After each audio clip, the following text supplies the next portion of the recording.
नमो This भगवते meeting is being recorded. वासुदेवाय। ओम नमो भगवते वासुदेवाय। नारायणं नमस्कृत्य नरं चैव नरोत्तमं देवीं सरस्वतीं व्यासं ततो जयमुदीरये। नष्टप्रायेषु अभद्रेषु नित्यं भागवत सेवया भगवती उत्तम श्लोके भक्ति भवति नैष्ठिकी। परम धर्म जो भागवत धर्म कहलाता है, उसके अनुशीलन रूप इस दिव्य कार्यक्रम में आप सभी का स्वागत है।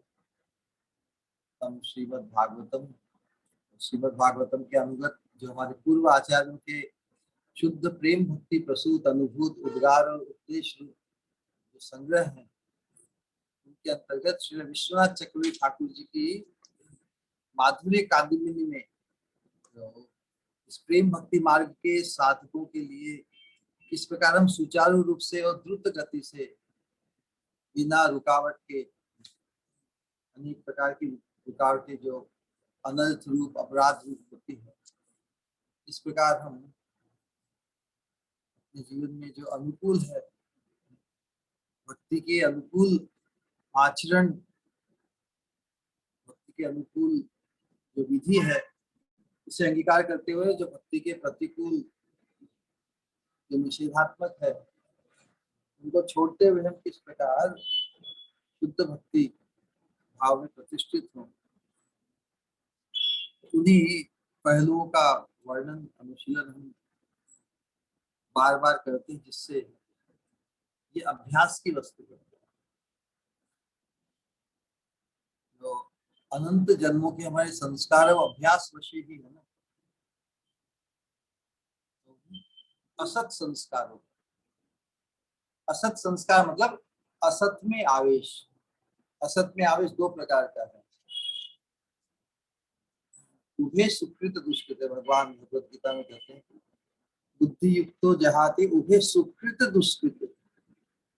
सुकृति सत्कर्मों में हमारी आसक्ति और दुष्कर्मों में आसक्ति, दोनों प्रकार की आसक्तियां ही हमें जो परमार्थ है, भगवान, भगवान की भक्ति या भगवान के भक्त, इनमें अनुरक्त होने में बाधा पहुंचाती है। तो इस माधुर्य कादम्बिनी के जो अनुशीलन से हम यही इसी चीज को समझना है और हमें शुद्ध भक्ति के अनुकूल अपने आप को ढालना है, ये मुख्य मकसद होना चाहिए। और हम पाएंगे कि उस शुद्ध भक्ति के अनुकूल ढलना इतना सरल नहीं है, लेकिन अभी हमें सजातीय संग मिले और हमारे जीवन में हमारे सामने सदैव आदर्श कोई सामने विद्यमान हो, तो वी कैन एम्यूलेट उनके अनुरूप, उनके मार्गदर्शन से हम भी शुद्ध भक्ति प्राप्त करने के, शुद्ध भक्त बनने के लिए जो अति आवश्यक है, जो अपरिहार्य है, आदर्श सामने हो तो हम भी इस प्रकार ढल सकते हैं। ये मनुष्य मात्र के लिए संभव है।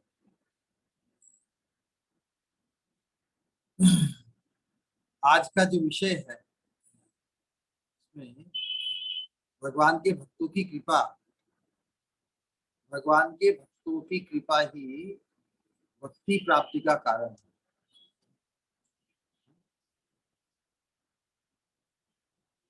तो भगवान के भक्तों की कृपा प्राप्त करने के लिए क्या आवश्यक है? भक्तों का संग।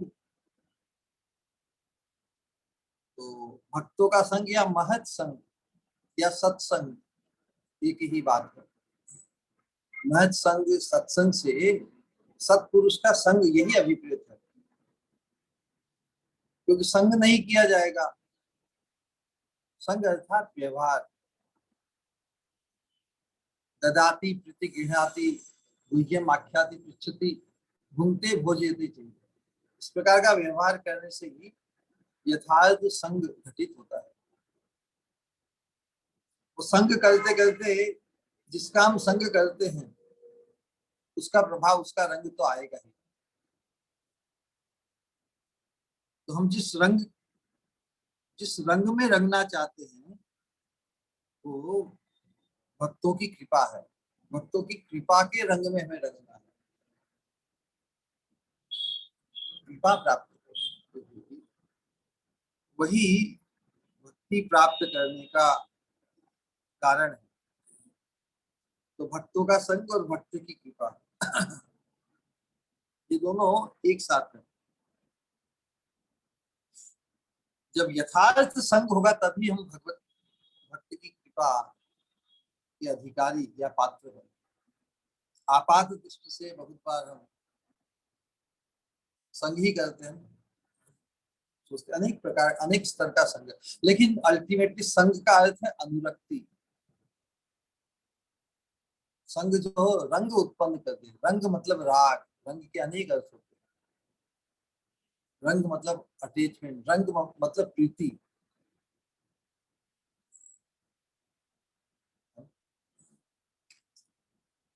तभी हम भक्त कृपा के का आग्रह करेंगे। जब तक भक्त का संग नहीं होगा, जब तक भक्त में अनुरक्ति नहीं होगी, किसी में अनुरक्ति पाकर, हम किसी में अनुरक्त कब होते हैं जब उनको हम अति श्रेष्ठ माने, उनके पास किसी अति श्रेष्ठ वस्तु उनके पास है। तो किसी की अति श्रेष्ठ वस्तु के कारण तो हमारा आकर्षण है। यदि वो श्रेष्ठ वस्तु उसमें ना हो तो फिर यथार्थ आकर्षण नहीं। आकर्षण तो उसी वस्तु का होना चाहिए जो हमें परमार्थ सिद्धि प्रदान करे। तो पारमार्थिक दृष्टिकोण से ही हम भगवत भक्तों की कृपा प्राप्त करने के लिए हमारा यथार्थ भक्त संग हो, ये जरूरी है। तो पिछले सत्संग में हमने भक्ति की महिमा की बात की कि भक्ति परम स्वतंत्र है। भक्ति ही सब फल देने में परम स्वतंत्र है। स्वतंत्र प्रबल, प्रबल स्वतंत्र है। तो स्वयं प्रकाशित है, स्वयं प्रकाश उसका लक्षण है। स्वयं प्रकाशता, ऐसा नहीं कि वो किसी की सैंक्शन की जरूरत है उसको। क्योंकि जैसा कि बार बार रिपोर्ट किया जाता है, भक्ति क्या है? भगवान की जो अंतर्गत शक्ति में जो लादिनी शक्ति है, लादिनी शक्ति की सर्वानंदातिशायिनी वृत्ति है। जो स्वरूप शक्ति भगवान के अंतर में विराजमान होते हुए भी जो सुख भगवान को नहीं दे पाती,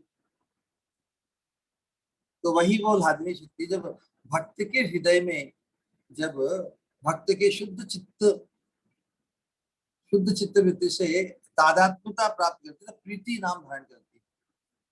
तो भक्त के हृदय में जो लादिनी शक्ति की जो सर्वानंदातिशायिनी वृत्ति है, जो प्रीति प्रीति बनकर उमड़ती है, प्रीति की सौरभ भगवान को वो आनंद देती जो उन्हें अपने स्वरूप आनंद या स्वरूप शक्त्यानंद से भी प्राप्त होती है। इसे सर्वानंदातिशायिनी, भगवान को अपने स्वरूप में आनंद है, भगवान की सभी शक्तियां उनके आनंद वर्जन के लिए ही नियोजित है।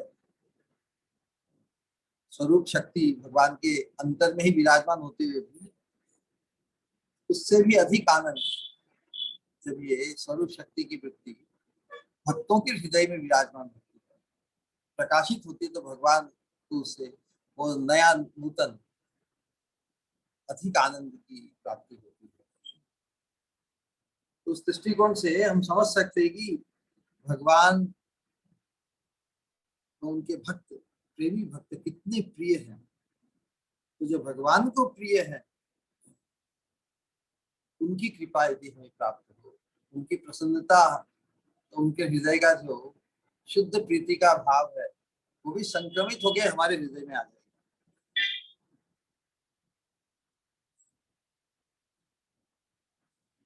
तो भक्ति की उत्पत्ति का कारण का निरूपण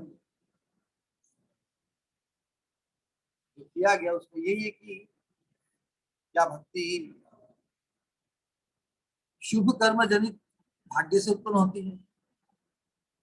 यदृच्छया मत कथा दो, इस यदृच्छया जो भागवत में श्लोक आता है, यदृच्छया मत कथा दो जात श्रद्धस्य ये पुमान नानी रविन्नो नाति सक्तो भक्ति योगेश सिद्धिदा। तो किसी ऐसे भाग्य, किस भाग्य की बात कर रहे हैं? बहुत सा भाग्य, किसी ने अच्छे पुण्य कर्म किए, शुभ कर्म जनित भाग्य से क्या भक्ति उत्पन्न होती है?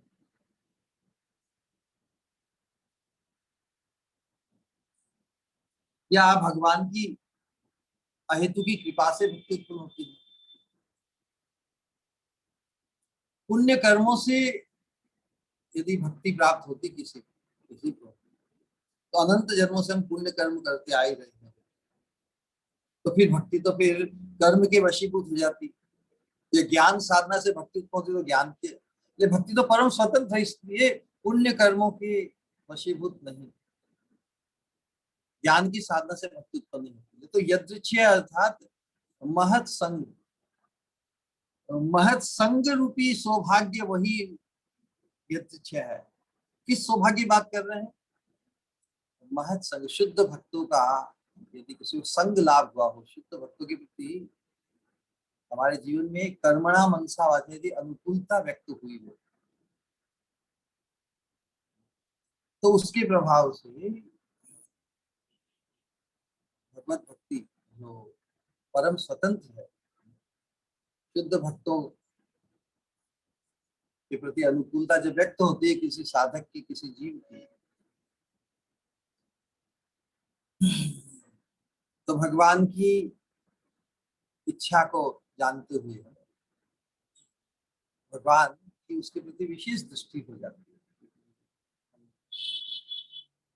भगवान अपने भक्तों के प्रति इतने आकृष्ट रहते हैं। भगवान अपने भक्तों की सेवा करना चाहते हैं, क्योंकि शुद्ध शुद्ध प्रीति जो शुद्ध भक्त के हृदय में उमड़ती है, उससे भगवान को इतना आनंद प्राप्त होता है, इतना आनंद का अनुभव करते हैं कि भगवान चाहते हैं कि मैं मेरे शुद्ध भक्त के लिए कुछ कर दूं। शुद्ध भक्त तो भगवान को कुछ सेवा करने नहीं देते, तो क्या करें? जबरदस्ती तो भगवान नहीं करते किसी के ऊपर। इसलिए जो भगवान के शुद्ध भक्तों के प्रति अनुकूलता व्यक्त करता है, भगवान की विशेष दृष्टि उनको हो जाती है, और भगवान की इच्छा जानकर भक्ति देवी भी उनके हृदय में फिर वो शुद्ध भक्ति का बीजारोपण हो जाता है।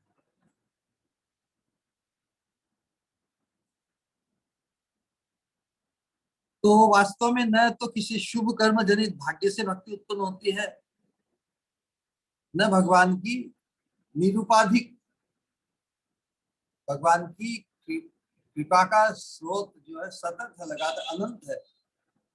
ये शाम से एश भगवान दयेद अनंत सर्वात्मना श्रुत पदो यदि निर्विलीकम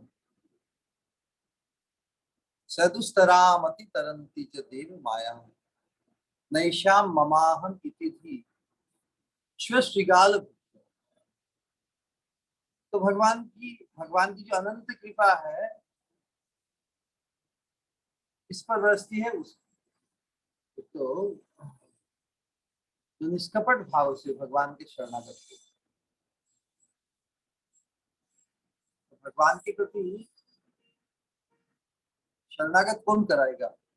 भगवान की जो निरुपाधिक अनंत कृपा जो सर्वत्र बरस रही है, उसे धारण करने के लिए एक कंडीशन लगा दी भगवान ने, यदि सर्वात्मना आश्रित पदो यदि निर्विलीकम, जो पूर्ण रूपेण निष्कपट होकर भगवान के शरणागत हो, तो बद्ध जीव के अपने अपने हिसाब से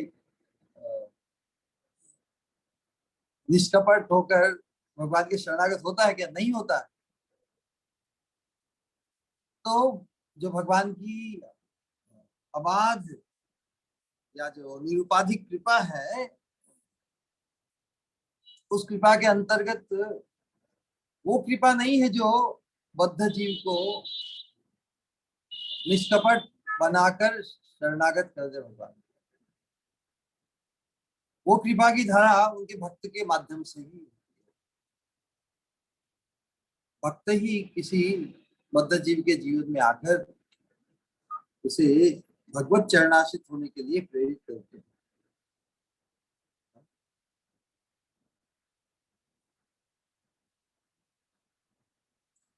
तो ये हम समझ सकते हैं कि वास्तव में सिद्धांत की दृष्टिकोण से कि भगवत कृपा ही से कहने में सब भगवान को ही श्रेय देते हैं ना, लेकिन भगवान की कृपा, क्योंकि भगवान की कृपा तैयार है, लेकिन तैयारी के लिए योग्यता तो अर्जित करनी पड़ेगी। वो योग्यता बैठे बैठे नहीं मिलती। वो योग्यता रूपी कृपा, निष्कपट होकर शरणागत होने की जो प्रेरणा रूपी कृपा, वो भक्त के माध्यम से ही होती है। तो इसलिए भक्ति का जो सूत्र है, सूत्रपात, वो महत्व उसकी कृपा से ही भक्ति उदित होती है। तो ये बात ही यथार्थ रूप में स्थापित की जा सकती है। भगवान की कृपा है तो भगवान के प्रति कोई उन्मुख हो, भगवान के कोई सम्मुख हो, क्योंकि सभी के स्रोत तो भगवान ही है। भगवान की कृपा का ही विस्तार है, लेकिन सूत्रपात तो भक्त की कृपा के माध्यम से होता है। इसलिए भगवान की कृपा भले मूल होते हुए भी वो गौण है। मुख्य कारण भक्ति किसी के जीवन में उत्पन्न हो, तो भक्त की कृपा के माध्यम से, भक्त के संग के प्रभाव से। तो इसी बात को हमारे शास्त्रों में बार बार समझा है कि जब तक हमारी भक्तों के प्रति अनुरक्ति नहीं होती, तब तक हम भगवत भक्ति से वंचित ही रहेंगे।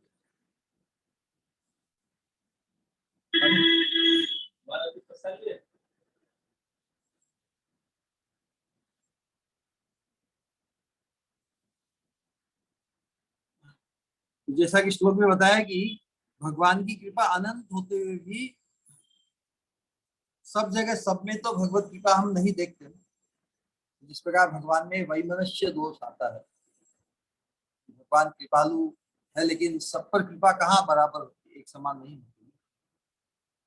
तो भगवान में विषमता का दोष अवश्य ही आता है, लेकिन भगवान तो अपापित है। भगवान में किसी प्रकार का दोष या पाप का स्पर्श ही नहीं है, तो विषमता रूपी दोष कैसे हो सकता है।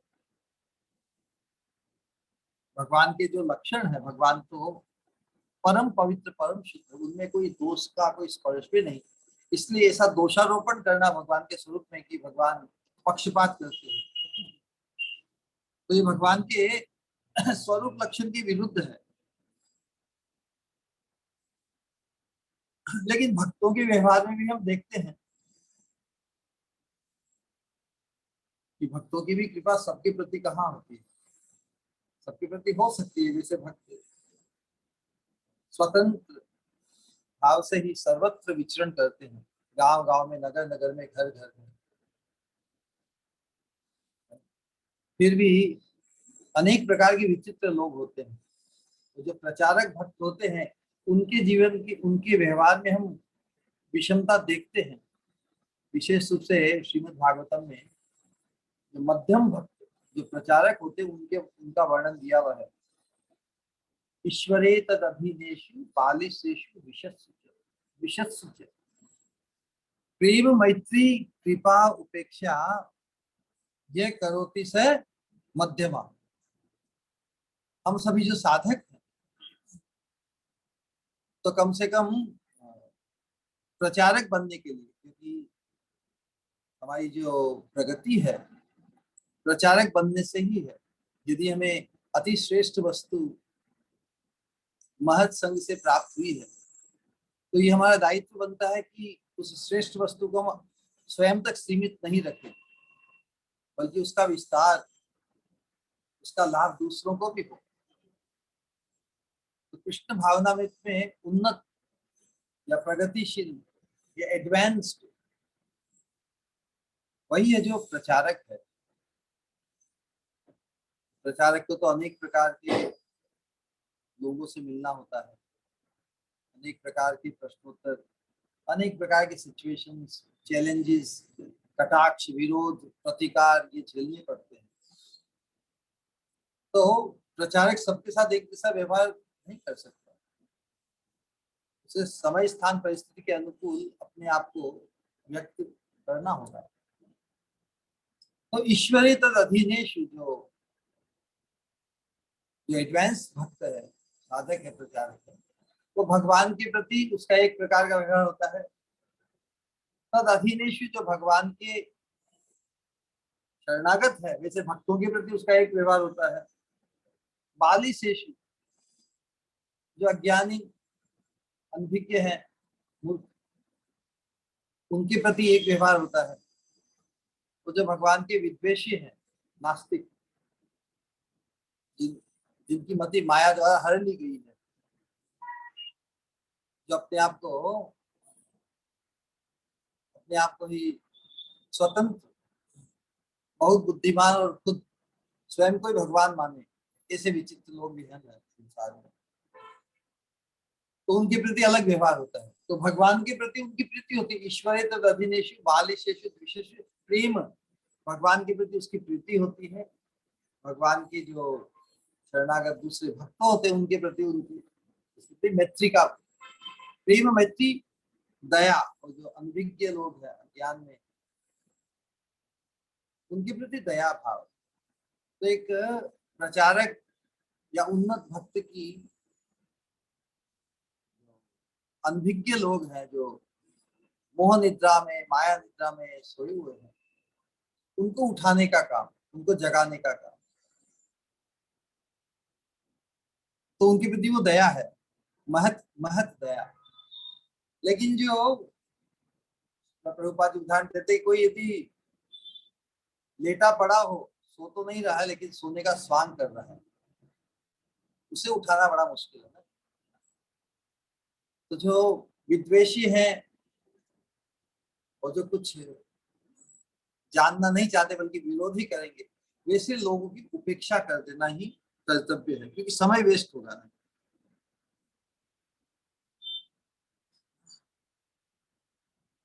तो नव योगेंद्र ने 3 प्रकार के जो भक्तों की श्रेणी बताई है श्रीमद् भागवत के 11वें स्कंद में, उसे मध्यम भक्त के ये लक्षण बताए हैं। तो उनके व्यवहार को देखते हुए हम कह सकते कि उनके व्यवहार में तो विषमता है, सबके साथ उनका एक जैसा व्यवहार नहीं है। लेकिन ये जो विषमता है उनकी, ये भक्ति के लिए हानिकारक नहीं है। ऐसा व्यवहार होने से ही वो जीव कल्याण का कार्य कर सकते हैं, आदर्श स्थापित कर सकते हैं। वास्तव में ये प्रचारक इन मध्यम भक्तों के माध्यम से ही भगवान की भक्ति का बद्ध जीवों में प्रसार होता है। मध्यम भक्तों को द्वार बनाकर उनके हृदय में जो भक्ति है, भक्ति परम स्वतंत्र है, तो भक्तों के हृदय में जो भक्ति है वही भक्ति बद्ध जीवों या मोह निद्रा में सोए हुए जीवों में कार्य करती है।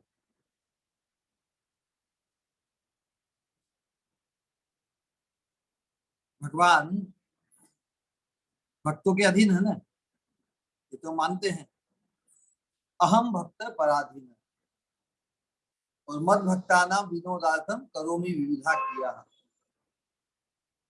भगवान अपने आप को भक्त के वशीभूत मानते हैं, स्वेच्छामय है भगवान, कि भगवान के स्व कौन है? पुंसाम किलैकांत ध्याम स्व का नाम, जो एकांतिक मनोवृत्ति हृदय के भाव से, पुंसाम किलई एकांत ध्याम, एकांत धिया भगवती अचलो भाव, एकांत भाव से जो भगवान में अनुरक्त है उन्हें भगवान अपना मानते हैं। जिन्हें भगवान अपना मानते हैं उनकी इच्छा पूर्ण करने में ही भगवान का आनंद है। स्वेच्छामय से, तो भगवान जो स्वेच्छामय अर्थात भगवान जिन्हें अपना मानते स्वयं, उनकी इच्छा पूर्ति करना ही भगवान का एकमात्र विलास है।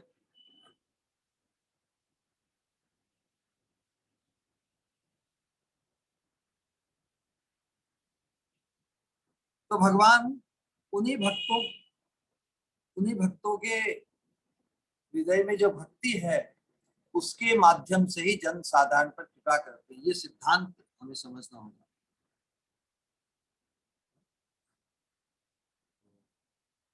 भगवत भक्ति, भगवत भक्त संगेन परिजायते, कहने का तात्पर्य है कि भक्ति का हेतु भक्ति ही है, भक्ति ही भक्ति का कारण। तो भक्ति कहाँ पर है? भक्त के हृदय में है। तो जिसके जीवन में भगवत भक्त आ जाता है, तो भगवत भक्त के हृदय में जो भक्ति है उस पर सवार होकर या उसी के माध्यम से भगवान बद्ध जीव पर अपनी कृपा करते हैं, है ना।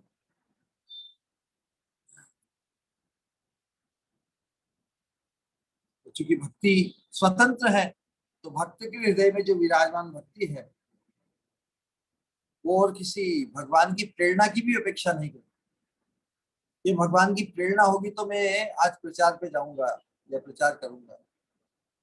भक्त तो जानते ही हैं, भक्त तो जानते हैं कि भगवान हर जीव को परमानंद, जो उसकी दाय भाग, उसकी पैतृक संपत्ति, भगवत भक्ति का जो सुख है वो जीव मात्र की पैतृक संपत्ति है, सदाय भाग।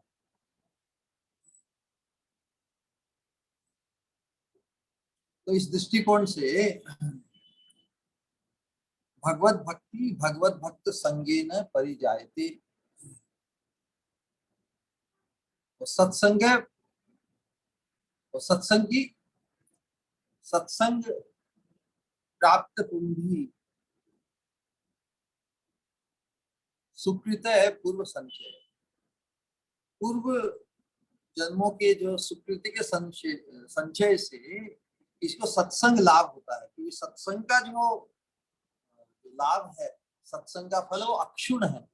एक बार यदि थोड़ा भी सत्संग कभी किया है तो उसका जो फल है वो फर्दर सत्संग में ही परिणित होगा।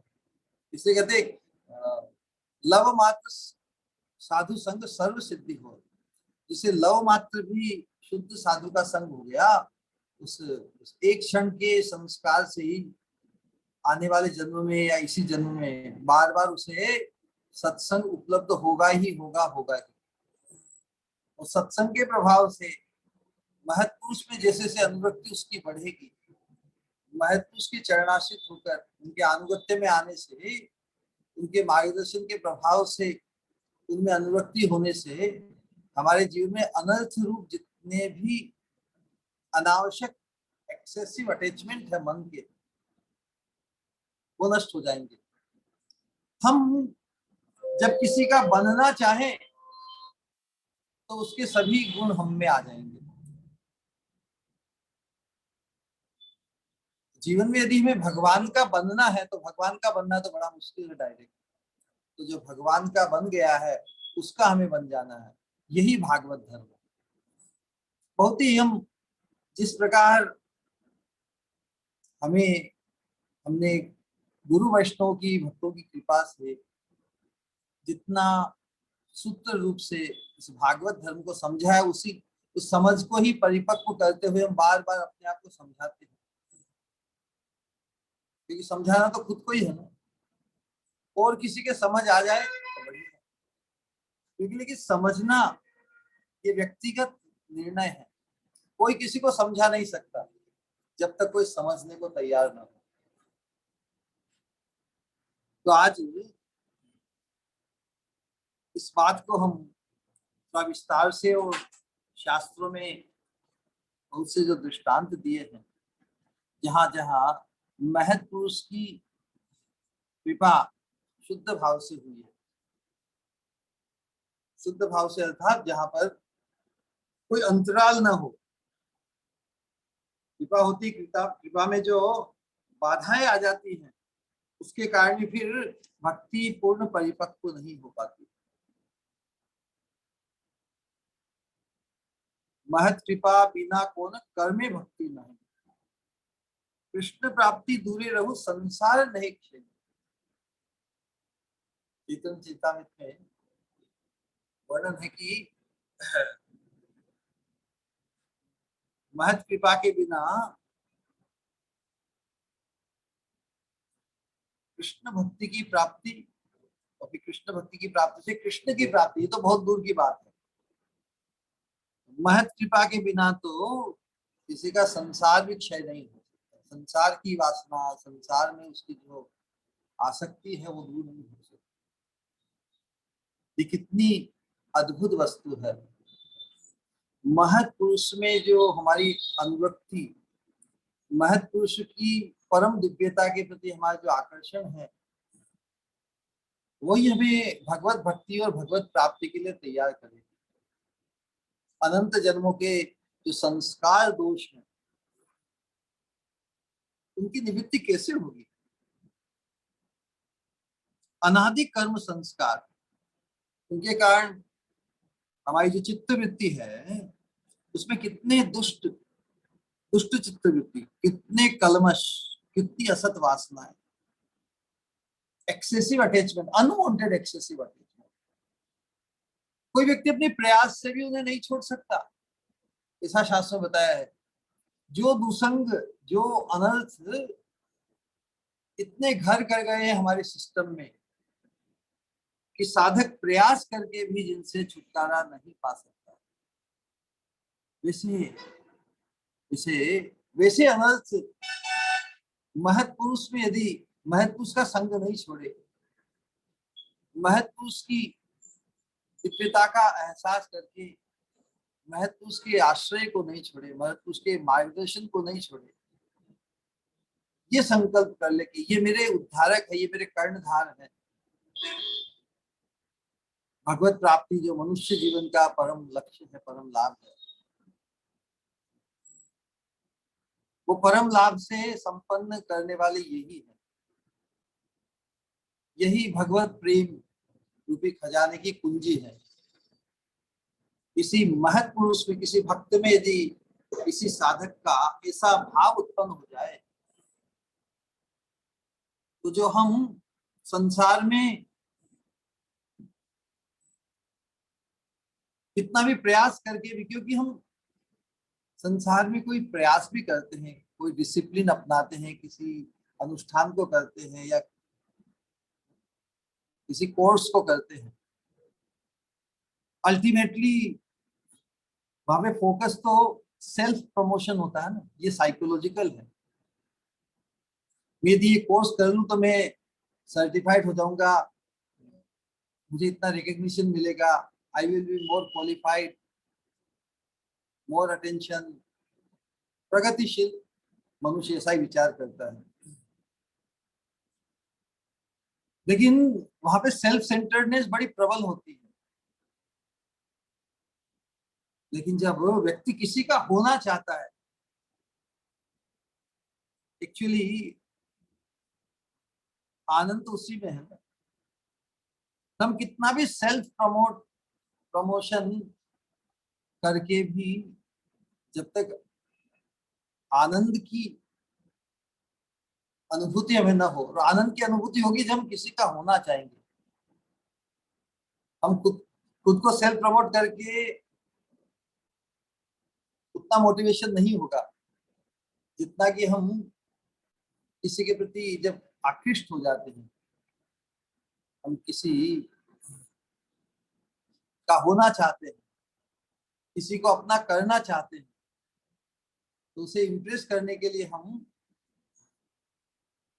इतना ढलने को तैयार हो जाते हैं। देखिए संसार में ये देखा जाता है।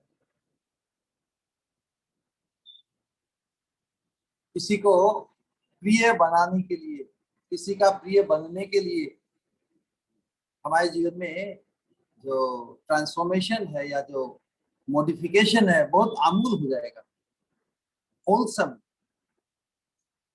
द्रुत गति से। इस प्रकार उदाहरण के रूप में ही है, जैसे पत्नी है, पति को प्रिय बनने के लिए, पति को जो अनुकूल है, पति की जो पसंद है वो सहज उसकी पसंद बन जाती है। कोई प्रेमी है, किसी प्रेमिका के को प्रसन्न करने के लिए उसके अनुकूल बन जाता, तुरंत ओवरनाइट चेंज हो जाता है। ओवरनाइट व्यसन या जो बुरी आदतें हैं या जो भी है, किसी का बनना है ना, तो ये भक्ति मार्ग भी वही है। भक्ति मार्ग में सिद्धि पाने के लिए जो सिद्ध है, जो शुद्ध भक्त है, जो प्रेमी भक्त है, जो भगवान में अनुरक्त है, भगवती अचलो भाव, उसका बनने के लिए फिर हमने भी इतना इम्पीटस आ जाएगा। The impetus is I want to impress someone, वही भक्त संग है। ततो दुसंगम उत्सृज्य सत्सु सज्जेत बुद्धिमान, पारमार्थिक बुद्धिमान वही है जिसकी भगवान के शुद्ध भक्त में अनुरक्ति होगी। उसके प्रभाव से क्या होगा?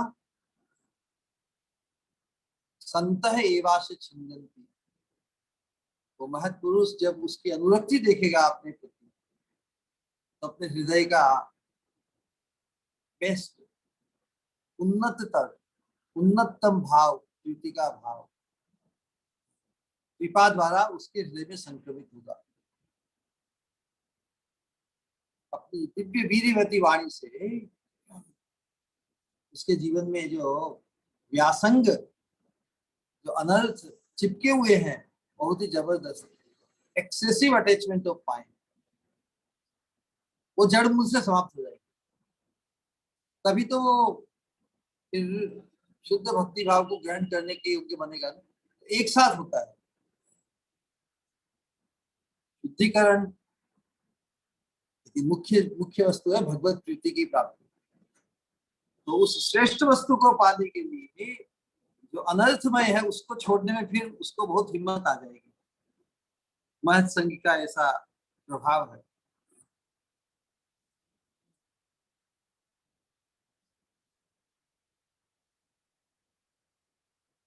तो जब तक साधु संग में अनुरक्ति नहीं होती तब तक फिर भगवान के चरणारविंद में उसकी उन्मुखता नहीं जाती। इसी बात को समझाने के लिए ही सर्वत्र। तो इसका कारण क्या? अब भगवान की भक्त की क्या विशेषता है भगवान से भी, यहाँ पे इस बात का निरूपण किया जा रहा है। भगवान की कृपा सबका स्रोत होते हुए भी भगवान की कृपा इस चीज को लेके गौण है। मुख्य कृपा है भगवान के भक्त की, क्योंकि भगवान तो अपने स्वरूप में प्रतिष्ठित रहते हैं ना, आनंदमय अभ्यासा।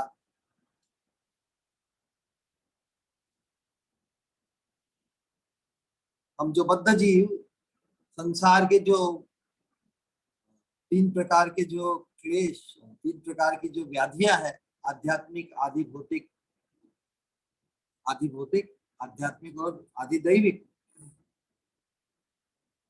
उनसे आक्रांत रहते हैं।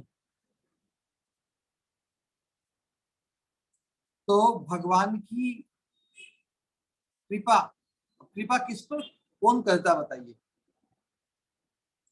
हम कहते हैं कोई कृपालु है किसी के प्रति, ये कृपालुता भी एक चित्त का विकार है।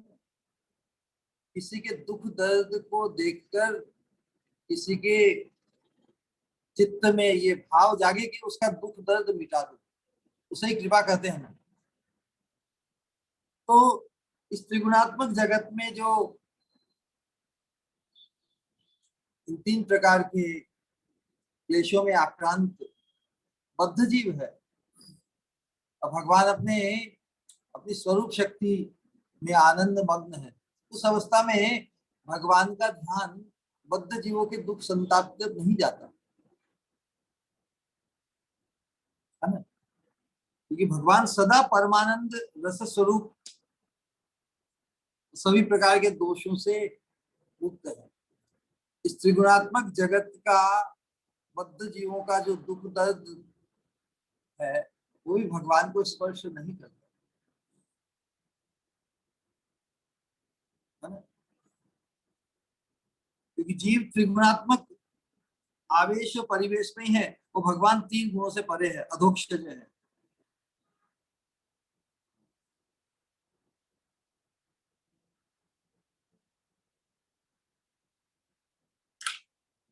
जैसे जहां पर सूर्य प्रकाश सूर्य अंधकार दोनों का कभी मेल हो सकता है क्या? तो भगवान तो तेजो में सूर्य स्थानीय है, और त्रिगुणात्मक जगत की जो परिपाटी या जो भी जीवों की स्थिति है वो अंधकार में है, दोनों का कोई डायरेक्ट कनेक्शन नहीं।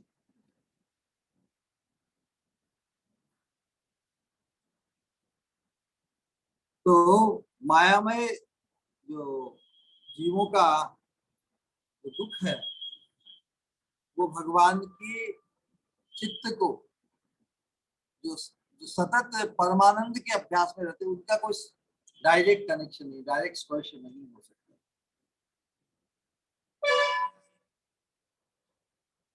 तो इस कारण क्या होता है कि भगवान भले ही जैसे उस श्लोक में बताया ना कि ये शाम स एष भगवान दयेद अनंत, अनंत दया के सिंधु होते हुए भी भगवान में अनंत कृपा विराजमान होते हुए भी भगवान सर्व प्रकार से स्वतंत्र और समर्थ होते हुए भी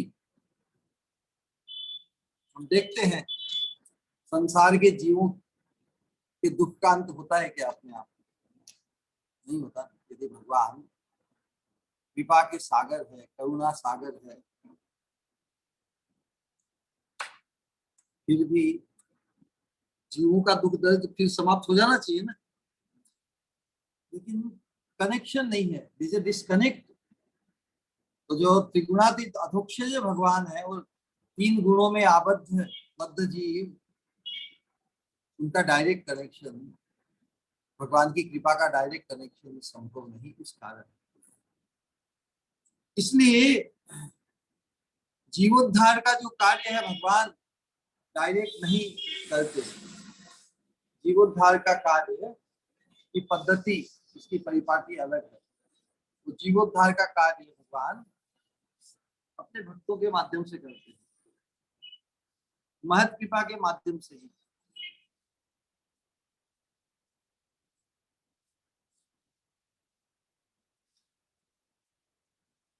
तो लेकिन जो भगवान के भक्त हैं महत पुरुष, वो भी तो भगवान के चिंतन में ही मग्न रहते हैं, लेकिन उनकी स्थिति वैसी है जैसे उन्हें भी किसी ने कभी उस मोह निद्रा, संसार संसार की वासनाओं में जो उनकी स्थिति थी, उस मोह निद्रा से उनको भी किसी ने जगाया, किसी महत पुरुष ने। ये महत पुरुष की कृपा की यही तो परंपरा है, गुरु परंपरा।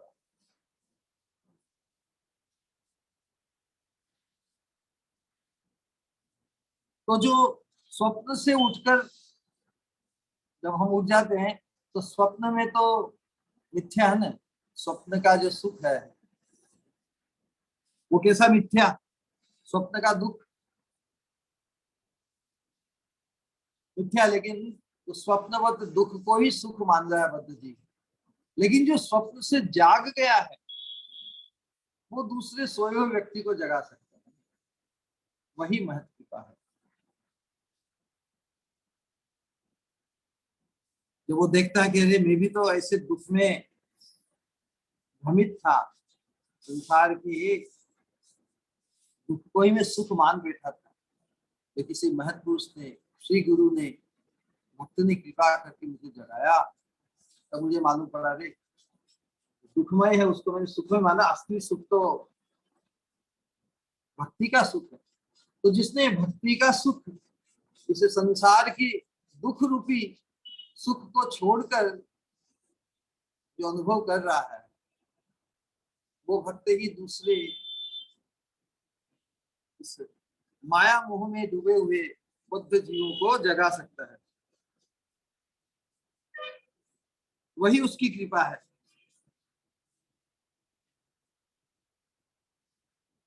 तो भगवान की कृपा भक्त जीवों पर होने का यही क्रम है। जो कृपा भगवान के भक्त के हृदय में विराजमान होती है, वही कृपा गतिमान होकर दूसरे जीवों के प्रति अग्रसर होती है। और जो भक्त के अनुकूल हो जाता है, भक्त के प्रति जो अनुकूलता व्यक्त करता है, भगवान उस पर रीझ जाते हैं। भगवान सोचते हैं कि जो कार्य मैं करना चाहता हूं वो तो मेरे भक्त कर रहे हैं। तो भक्तों के प्रति जो अनुकूलता व्यक्त करते हैं, भगवान उनके हृदय में फिर भक्ति देवी के माध्यम से वो कृपा का संक्रमण हो जाता है।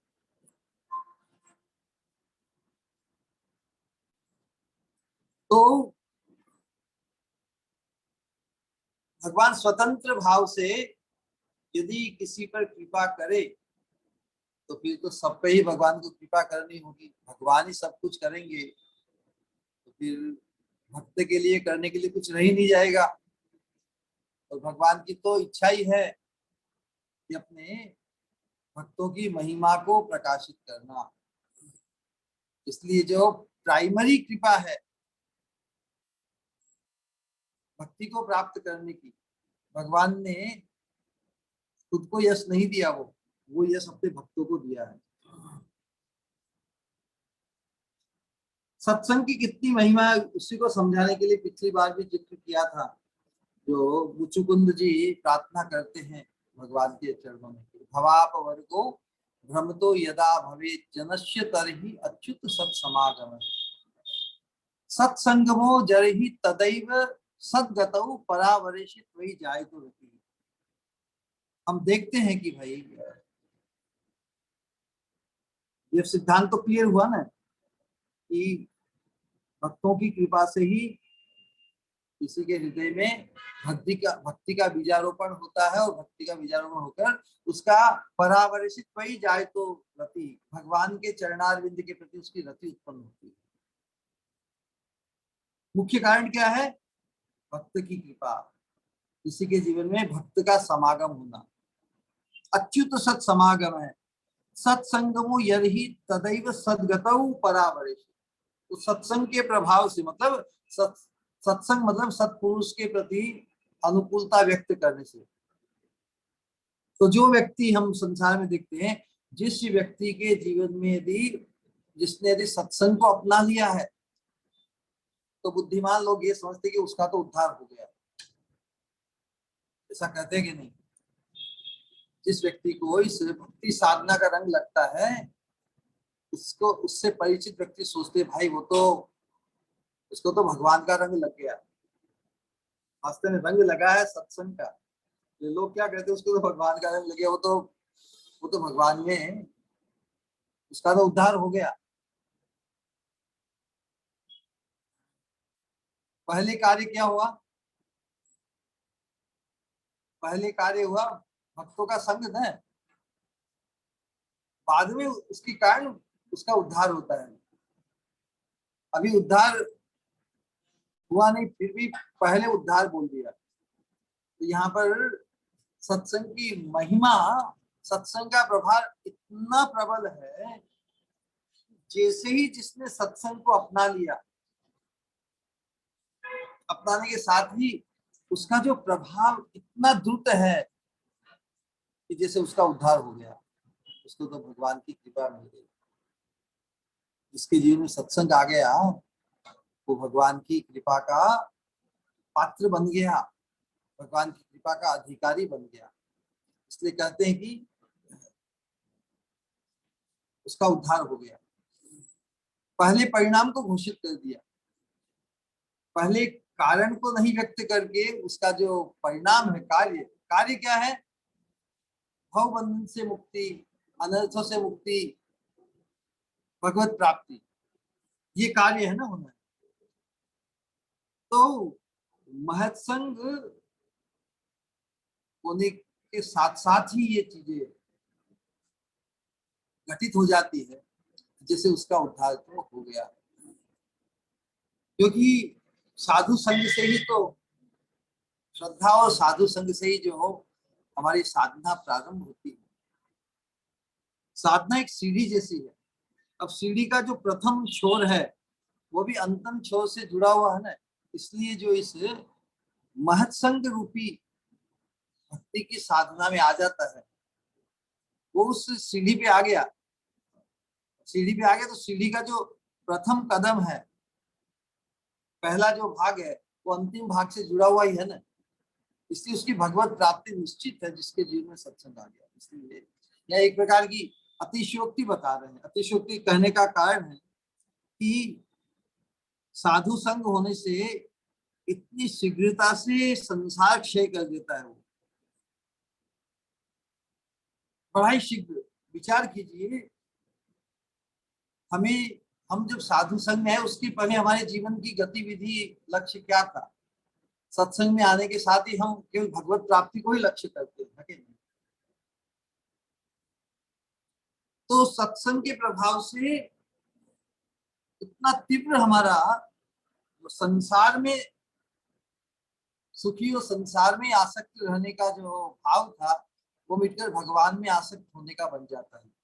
इतना तीव्र गति से बदल जाता है। हम अपने आप में ग्लानि उत्पन्न करते थे, आज तक हम संसार में कहाँ कहाँ भटक रहे थे, किन किन विचारों में भटक रहे थे। मनुष्य मात्र को ही ये समझ में आ सकती है कि यदि हम तो भगवान के हैं, भगवान के ही नहीं बन पाए, तो आज से अब हम भगवान का बनने का संकल्प ले। तो जो भगवान का बनने का संकल्प लेता है वही सत्संग है। जिस संग में हमें भगवान का बनने की तमन्ना जागृत होती है, उत्कंठा जागृत होती है, तो फिर भवबंधन तो चला गया ना, भवबंधन चला ही गया। तो जो भक्तों के संग में आता है, भवाप वर्गो, जब उसका भवबंधन छूटने का समय आता है तब उसे भगवान के भक्तों का संग मिलता है, ऐसा लिखा है। वास्तव में क्या होता है, जब वो भगवान के भक्तों का संग करता है तब उसका भवबंधन छूटने का प्रारंभ होता है। तो आपात दृष्टि से जो प्रभाव है, परिणाम उसको पहले व्यक्त कर दिया है, क्योंकि ये भक्ति का, ये भक्ति की महिमा को ही यहाँ प्रकाशित कर रहे हैं। लेकिन फिर भी हम देखते हैं कि साधु संघ का मुख्य फल भवबंधन से निवृत्ति नहीं है। साधु संघ का मुख्य फल क्या है?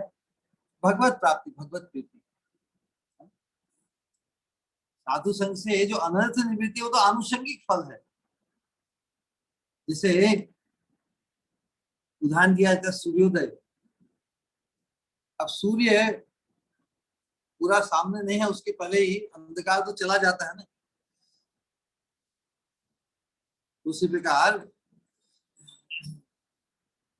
साधु संग रूपी सूर्योदय जब हमारे जीवन में घटित होता है,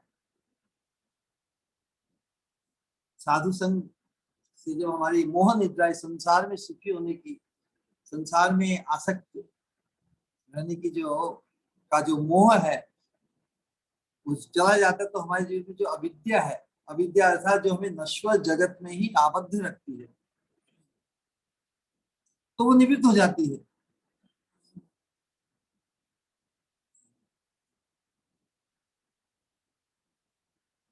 साधुओं की संग का इतना प्रभाव है,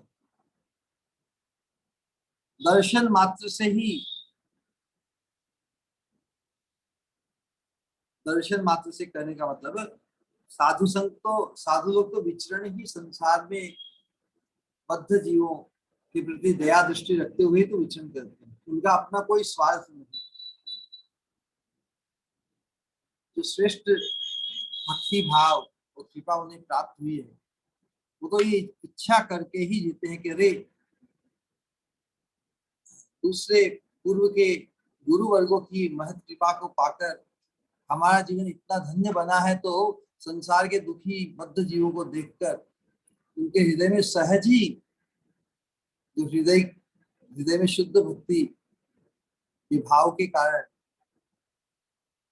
बद्ध जीवों के हृदय में भी शुद्ध भक्ति का प्रादुर्भाव हो, ये इच्छा सहज होती है।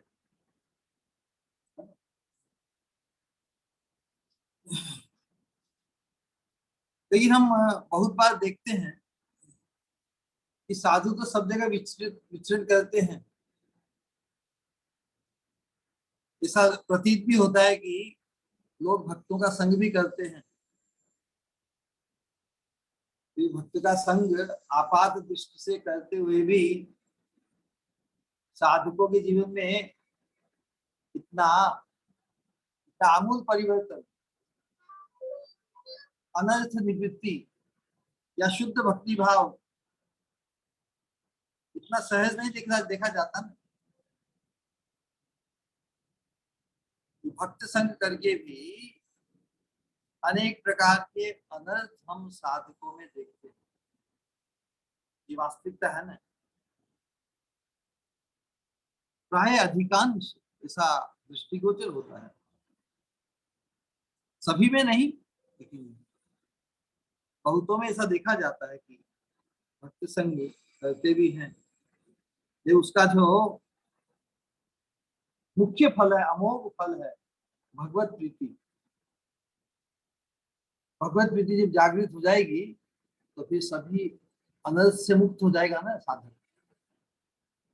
तो सत्संग करते हुए भी मुख्य फल से, मुख्य फल किसी के जीवन में घटित हुआ है, ऐसे भक्त तो कोई ही दिखते हैं। प्राय साधकों में अनेक प्रकार के अनर्थ भी देखे जाते हैं। इसका क्या कारण, क्यों नहीं होती उनकी भगवान के चरणों में रति, या अनेक अनेक अनर्थों का निवारण क्यों नहीं हो पाता। तो श्रीमद् भागवत में यही बताया कि इसका कारण क्या है।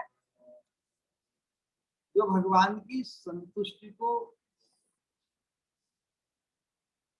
वो बाधा बने।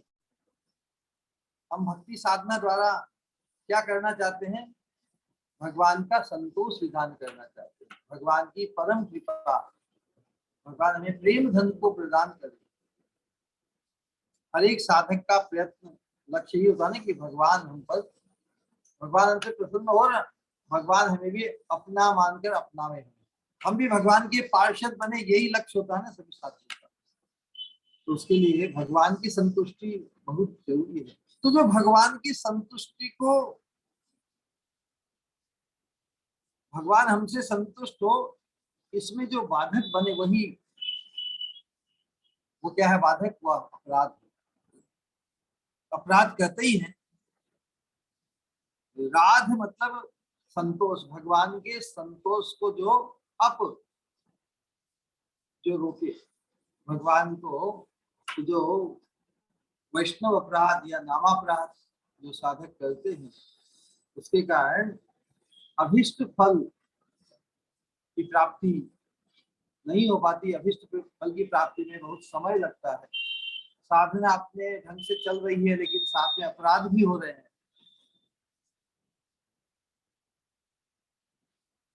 साधु संग होकर भी कोई साधु संग करे, ये साथ में अनेक प्रकार के अपराध भी करे, अवज्ञा भी करे, है ना। जिनका हम संग करते हैं, जिनसे सत्संग सुनते, जिनसे इतना लाभ लिया, ये व्यवहार में फिर उनके प्रति निंदा वचन भी करते हैं, दोषारोपण भी करते हैं। तो फिर साधु की जो शुद्ध कृपा है पूर्ण कृपा करने में वो संकोच करेंगे। एक्चुअली जैसा भगवान ने सूत्र दिया ना, ये यथामाम प्रपद्यन्ते ताम तथैव भजाम्यहम्, उसी प्रकार जैसे भाव से हम साधु के प्रति अपने अनुगत्य को प्रकट करेंगे, साधु के प्रति जिस शुद्ध सेवा भाव व्यक्त करेंगे अपराध मुक्त रहते हुए,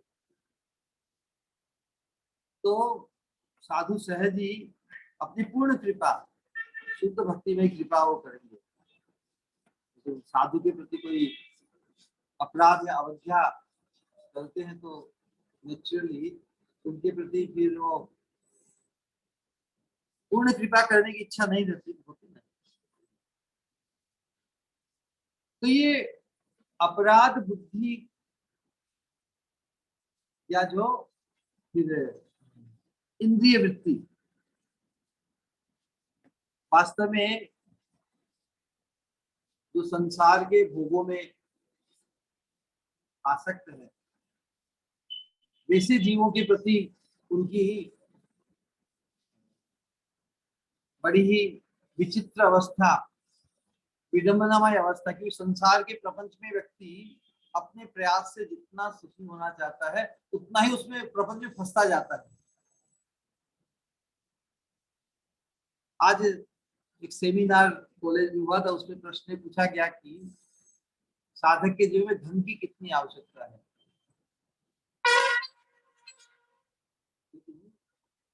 साधक का लक्ष्य क्या है?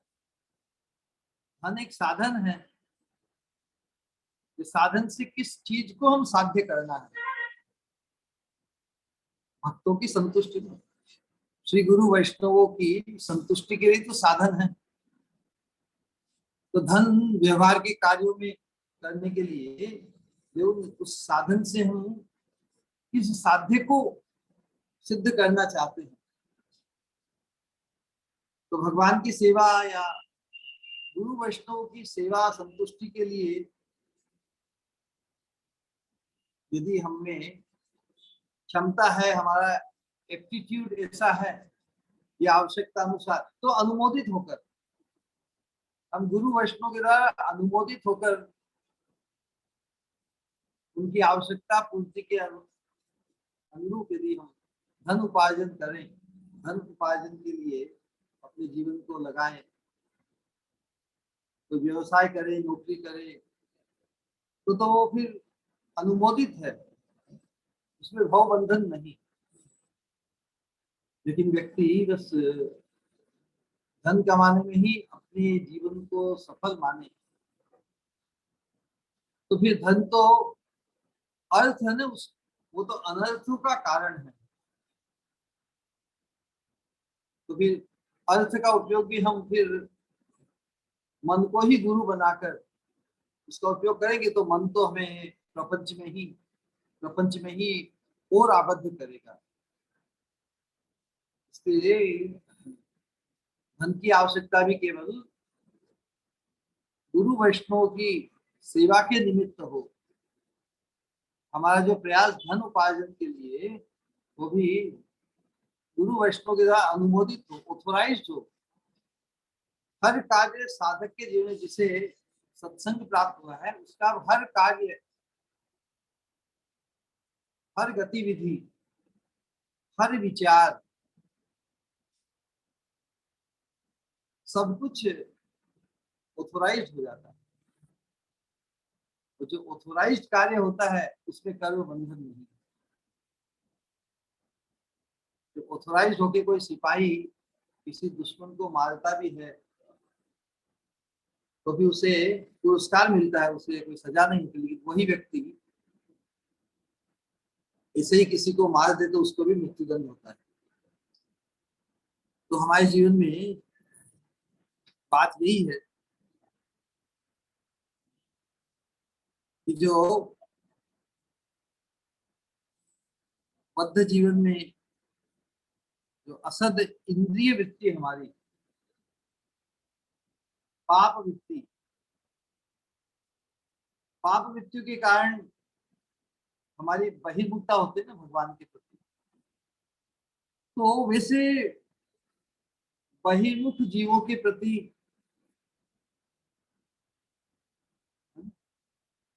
वो बहिर्मुख जीव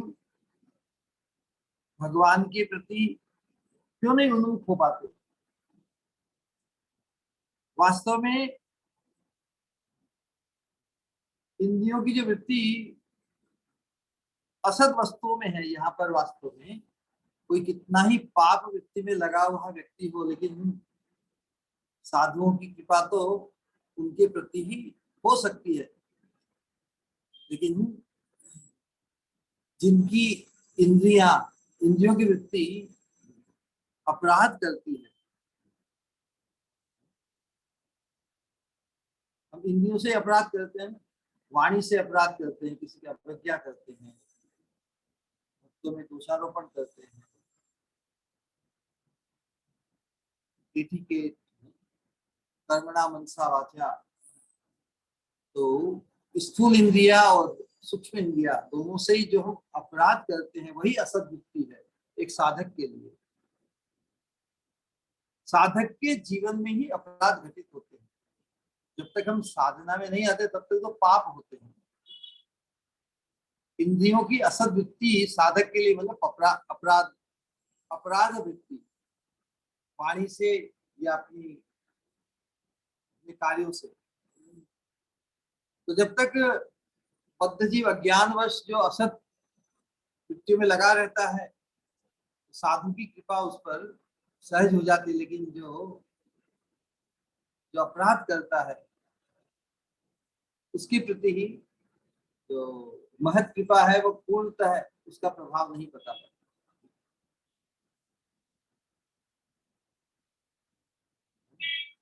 तो केवल अपराध शून्य होकर यदि कोई रहे, पापमय जीवन भी हो, तो उसके जीवन में साधु कृपा संभव हो जाती है।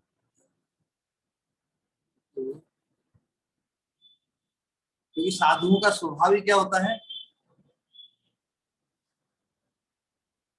साधु का स्वभाव क्या होता है? बद्ध जीव पर कृपा करे। लेकिन जो अपराध करता है, अपराधी व्यक्ति पर साधु कृपा का प्रभाव पूर्णतः नहीं पड़ता। हाँ, लेकिन कोई अपराधी व्यक्ति भी हो लेकिन साधु परम कृपालु हो,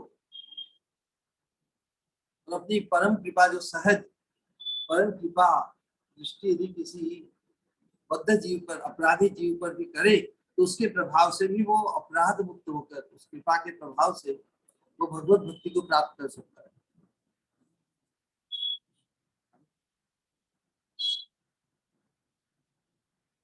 लेकिन एक बात तो नक्की हुई कि महत पुरुष की कृपा के बिना, महत पुरुष की कृपा के बिना, ये कृपा करना ये कॉन्शियस एफर्ट है महत पुरुष का। महत पुरुष इच्छा करे कि भाई इसको भी भक्ति की प्राप्ति हो, भगवान इसके ऊपर भी कृपा हो, ये भी आपका शुद्ध भक्त बने। जब तक महत पुरुष ऐसी इच्छा नहीं करे, तो केवल महत पुरुष के संग के प्रभाव से ही अपराधी व्यक्ति की मति भगवान में नहीं लग सकती। या तो महत पुरुष अपनी स्वेच्छा से ही, अपने उदार भाव से अपराधी व्यक्ति के प्रति भी ऐसी इच्छा करे कि प्रभु ये भी तो आपका ये बन सकता है, ये प्रभु इसकी अपराध बुद्धि नष्ट हो, ये भी आपका अनुरागी बनती। या तो महत पुरुष अपनी विशेष दयालुता कृपालुता के कारण किसी के प्रति ऐसी दृष्टि करे, तो वो अपराध के पाप से भी मुक्त होकर भगवान की प्रीति को प्राप्त कर सकता है। तो जनरली साधक देखते हैं कि महत पुरुष अपराधमय जिनका आचरण होता है उनके प्रति उनका सहज भाव नहीं होता। प्रचारक विषय भी कहते हैं जो अपराध बुद्धि या जो द्वेष करते हैं, विशेष जो द्वेष भावापन्न है भगवान के प्रति, भगवान के भक्तों के प्रति या भक्ति के प्रति, उनकी अवज्ञा करते हैं। तो यदि जब तक महत् पुरुष यदि अवज्ञा करता है किसी की तो उससे तो भक्ति प्राप्त नहीं होती। लेकिन किसी संयोग व समय स्थान परिस्थिति के अनुसार किसी भक्त के संबंध से यदि महत् पुरुष किसी भक्त के संबंध में आए हुए अपराधी व्यक्ति के ऊपर भी कृपा कर देते हैं। चैतन्य चरितामृत में उदाहरण आता है। सार्वभौम भट्टाचार्य के जो दामाद है, दामाद,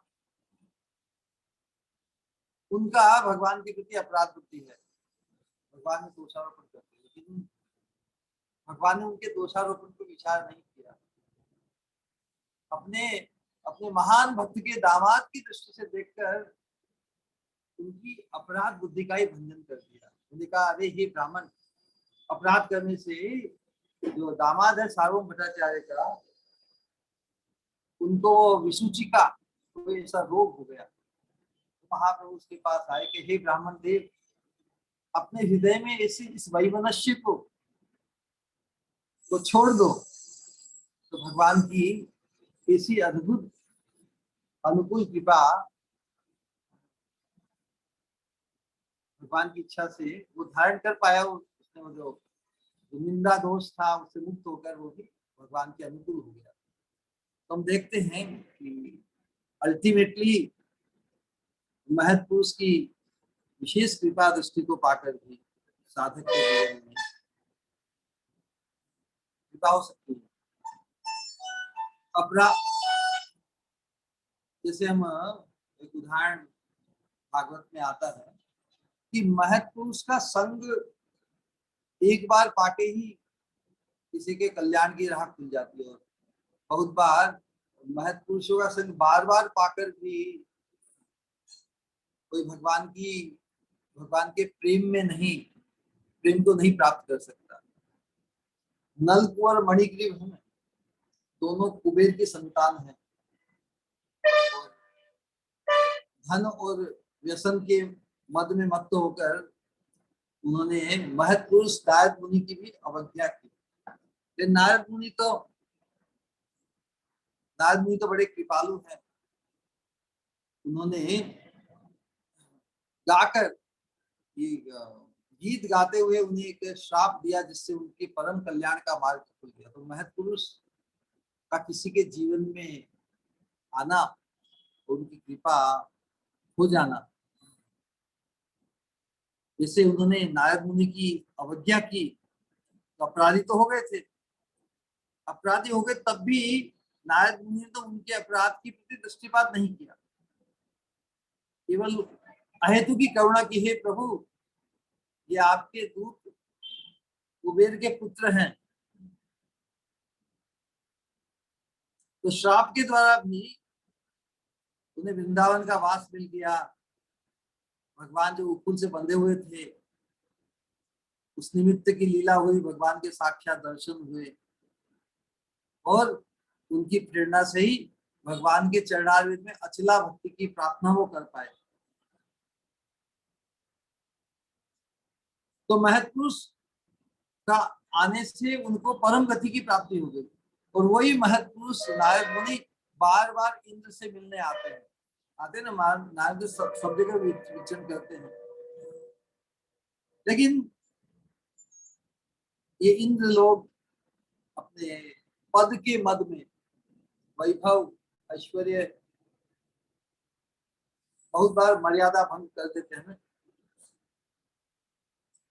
तो देवर्षि नारद के बार बार उन्हें दर्शन मिलके भी भगवान के चरणों में शुद्ध प्रीति लाभ नहीं होती इंद्रादि देवताओं को। कभी कभी संकट आने पर इंद्रादि देवता भी भगवान की स्तुति तो करते हैं, है ना, लेकिन अपने स्वार्थ की पूर्ति के लिए। उनकी स्तुति कोई शुद्ध भक्ति की पुकार नहीं है, ये अपनी स्वार्थ सिद्धि के लिए होती है। और उनकी स्वार्थ सिद्धि में कुछ बाधा पड़े, स्वार्थ सिद्धि के प्रतिकूल, स्वार्थ सिद्धि मतलब क्या, अपने संसार की भोगों के प्रति आसक्ति, संसार की अपनी पूजा प्रतिष्ठा में बाधा, या अपने यश वैभव, एक इमेज होती है ना देवताओं की, स्टेटस, उस स्टेटस में थोड़ी सी कमी पड़ने में यदि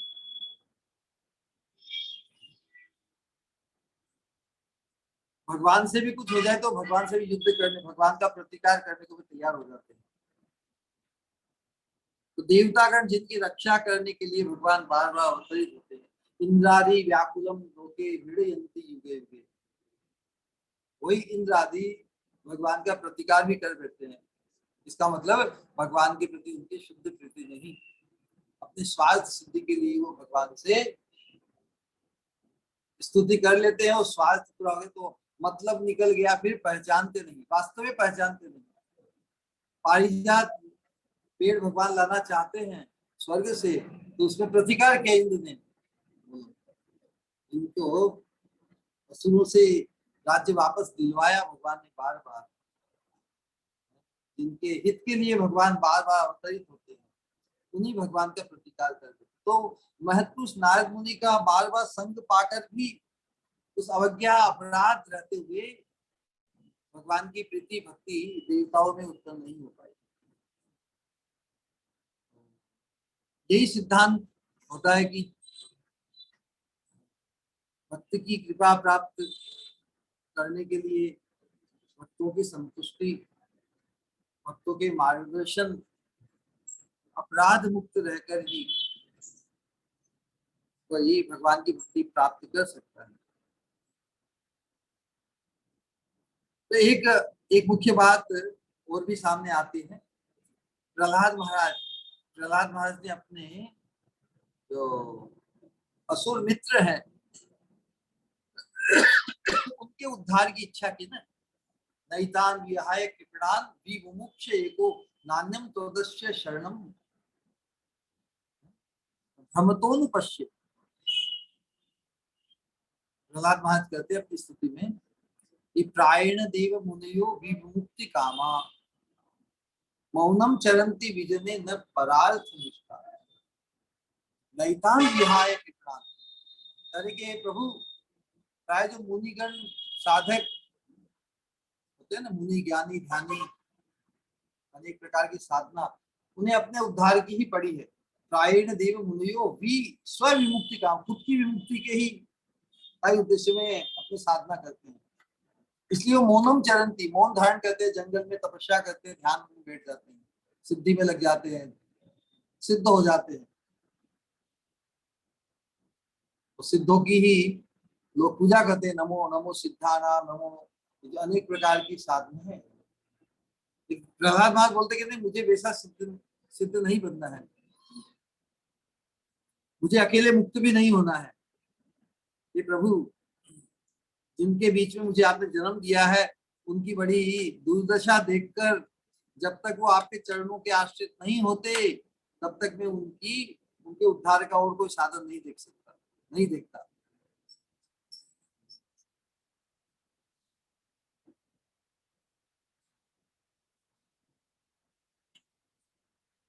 आपके चरणों का आश्रय लिए बिना उनका उद्धार नहीं है, तो उनके उद्धार जब तक नहीं हो तब तक मैं अकेला नहीं आना चाहता।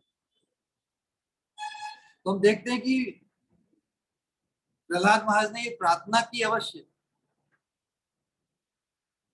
लेकिन वो प्रार्थना करके भी सभी जीवों का उद्धार नहीं हो पाया। लेकिन प्रहलाद महाराज ने जिनको लक्ष्य किया, अपने असुर मित्रों को लक्ष्य किया, तो अनंत जीव हैं।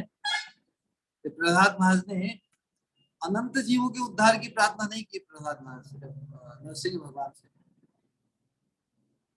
जिनका दुख उन्होंने देखा, जिनको वंचित वो देख रहे हैं, जिनके संग में आकर उनका उद्धार हो सकता है, उन्हीं के उद्धार की प्रहलाद महाराज की इच्छा की। लेकिन भगवान के भक्त की इच्छा यदि किसी व्यक्ति के प्रति हो तो उसका उद्धार अवश्य हो ही जाता है। उसके अतिरिक्त तो फिर जब तक शुद्ध भक्तों के चरणों के आश्रित कोई नहीं हो पाता तब तक उसका उद्धार नहीं होता। इसलिए हम जो जिस भक्ति साधना में, इस भागवत धर्म में प्रतिष्ठित हैं, हमें वैसे साधु के संग की स्पृहा आग्रह रखना चाहिए कि सभी प्रकार के मत्सर से मुक्त है, जो विषयाभिमान से मुक्त है, मात्सर्य बुद्धि से मुक्त है। क्योंकि जिनके हृदय में भगवान के प्रति अचल भाव है, वैसे महत् पुरुषों की अनुकूल कृपा को पाकर ही हमारे हृदय में भी भगवान के प्रति निशा मति स्थावर उरु क्रमांगी स्पृशति अनर्थापगमो यदत मही साम पाद रजोभिषेकम निष्किंचनानाम न वृणीत यावत। जब तक हम शुद्ध भक्तों के चरणारविंद के रज, ये रज कहने का तात्पर्य शुद्ध भक्तों के आश्रित जो हैं, शुद्ध भक्तों के जो आश्रित है, रज रज चरणों का आश्रय करती है ना, वो रज कभी भी जिनके चरणों के आश्रय करती है उसको छोड़ती नहीं। उसी प्रकार महत् पुरुषों की रज अर्थात महत् पुरुषों के आश्रित जो जन है उनकी सेवा, तो हरि गुरु वैष्णव सेवा, तो अल्टीमेटली भक्त संग या महत् संग में उनका संग भी, उनके प्रति भी सेवा भाव, जिन्होंने महत् पुरुष का संग लिया है, तभी फिर हमारी, तो ये नहीं कि बस हम एक महत् पुरुष का संग तो अनुकूलता से करें और बाकी सबके प्रति अपराध करें। महत् पुरुष या महत् पुरुषों के चरणों के आश्रित जो हुए हैं वो सभी हमारे लिए आदर और पूज्य है ना। इसलिए कहा कि नैशा मति स्तावत उरु क्रमांगी स्पृशति अनर्थापगमयत महीसाम पाद रजोभिषेकम। तो जिन्होंने महत् पुरुष का आश्रय किया है वैसे शुद्ध भक्तों के भी के प्रति भी पूज्य भाव और सेवा सम्मान का भाव हमारा होना चाहिए। चेतन चेतामृत कहा ना कि भक्त पद धूलि और भक्त पद जल भक्त भुक्त उच्छिष्ट तीन महाबल। क्या तीन बताए? भक्त पद धूलि और भक्त पद जल भक्त भुक्त अवशिष्ट तीन महाबल। तो इन चीजों में यदि विश्वास हो जाए हमारा, तो हमारे जीवन में अवश्य ही कृष्ण प्रेम जागृत हो जाएगा। चैतन्य महाप्रभु की लीला में एक कालिदास नाम का भक्त, उसको विशेष भगवान की कृपा, जब जगन्नाथ मंदिर में दर्शन करने के लिए महाप्रभु जाते थे, उसके पहले वहां परंपरा है ना, अपने पद प्रक्षालन, पैरों को धोना पड़ता है जल से। तो जहां पर जिस स्पेसिफिक स्थान पर चैतन्य महाप्रभु अपने चरणों को धोते थे, अपने चरणों पे जल डालते थे, तो ये कालिदास क्या करता था कि वहीं पर जाकर उसी जल को पी लेता था। समहाउ उसका विशेष भाव होने के कारण चैतन्य महाप्रभु उसे उस सौभाग्य से वंचित नहीं करते थे। तो इसी प्रकार भक्तों के प्रति, भक्तों के चरणों की धूल, भक्तों के चरणों का जल, तो ये भगवान के भक्तों के प्रति अनुगत्य है ना, अनुगत्य और अनुगत्य का भाव, शरणागति का भाव व्यक्त करता है। हम जिसके प्रति शरणागत होंगे उसी की चरणों की धूल लेने में हमें संकोच नहीं होगा, उसके चरणों के जल को आप पान करने में संकोच नहीं होगा, उसके द्वारा जो भुक्त अवशिष्ट उसको लेने में हमें बड़ा उत्साह ही रहेगा, है ना। लेकिन वही परंपरा वैष्णव धर्म की परंपरा है, शुद्ध भक्तों के चरणाश्रित होकर उनमें अनुरक्ति लाभ करने के लिए ही, और उस अनुरक्ति के प्रभाव से भगवत अनुरक्ति क्या उसको अनुभव करने के लिए। हम जिस भगवत अनुरक्ति को पाना चाहते हैं और भगवान तो मिले नहीं, भगवान के साथ हमारा व्यवहार नहीं डायरेक्ट साक्षात, देखो भगवत अनुरक्ति कैसी है उसका अनुभव पाने के लिए ही महत् पुरुष की प्रति अनुरक्ति है, श्री गुरु के प्रति अनुरक्ति है, श्री गुरु के प्रति वैसा ही उच्चता के साथ जो प्रियता का भाव, उनके चरणों के आश्रित होने का तात्पर्य है, उनके मार्गदर्शन, उनकी खुशी, उनकी आज्ञा, गुरुनाम अविचारणीय, उनकी आज्ञा का पालन करना, उनकी अनुकूलता के अनुरूप अपने आप को ढालना। जब अनुरक्ति उत्पन्न होती है या अनुरक्ति प्राप्त करने के लिए जो भक्तों का संग है, भक्तों की कृपा प्राप्त करने के लिए ही ये जो साधन बताए हैं, तो जो भगवान के भक्त की धूल को अपने चरणों पे धारण करेगा, भगवान के भक्त के चरणों के जल को का पान करना चाहेगा और उच्छिष्ट प्रसाद में अनुरक्ति रखेगा, तो उसकी तो भगवान के भक्ति में अनुरक्ति हो ही जाएगी ना। किसी की नहीं हुई है, यदि वो ये आचरण करे तो उससे भगवान के भक्त के प्रति उसकी अनुरक्ति जागृत हो जाएगी और उसके प्रभाव से भगवान के चरणारविंद में भी उसकी रति रासो भवित तीव्र पादयोर व्यसुराग, तो तीव्र रति भाव भगवान के प्रति भी उसके जीवन में अनुभूत हो जाएगा इसके प्रभाव से। इसलिए भगवत भक्तों की कृपा से ही हमारे जीवन में भक्ति प्राप्ति सिद्ध होती है।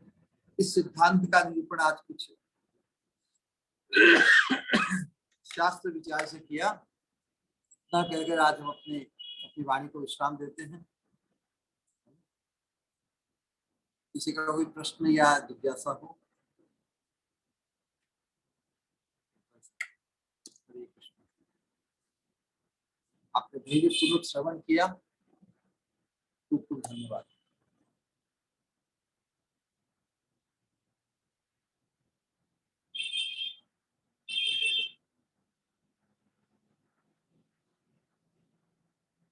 राइट,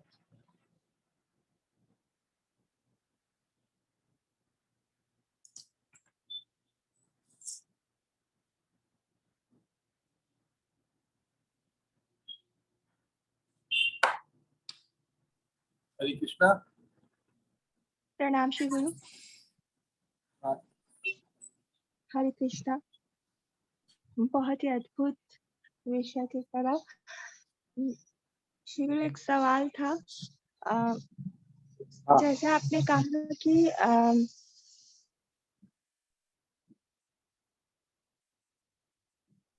जैसे आपने कहा कि भगवान की जो कृपा होती है वो भक्तों से, वो इस बद्ध जीव से डायरेक्ट कनेक्शन नहीं रहता है, तो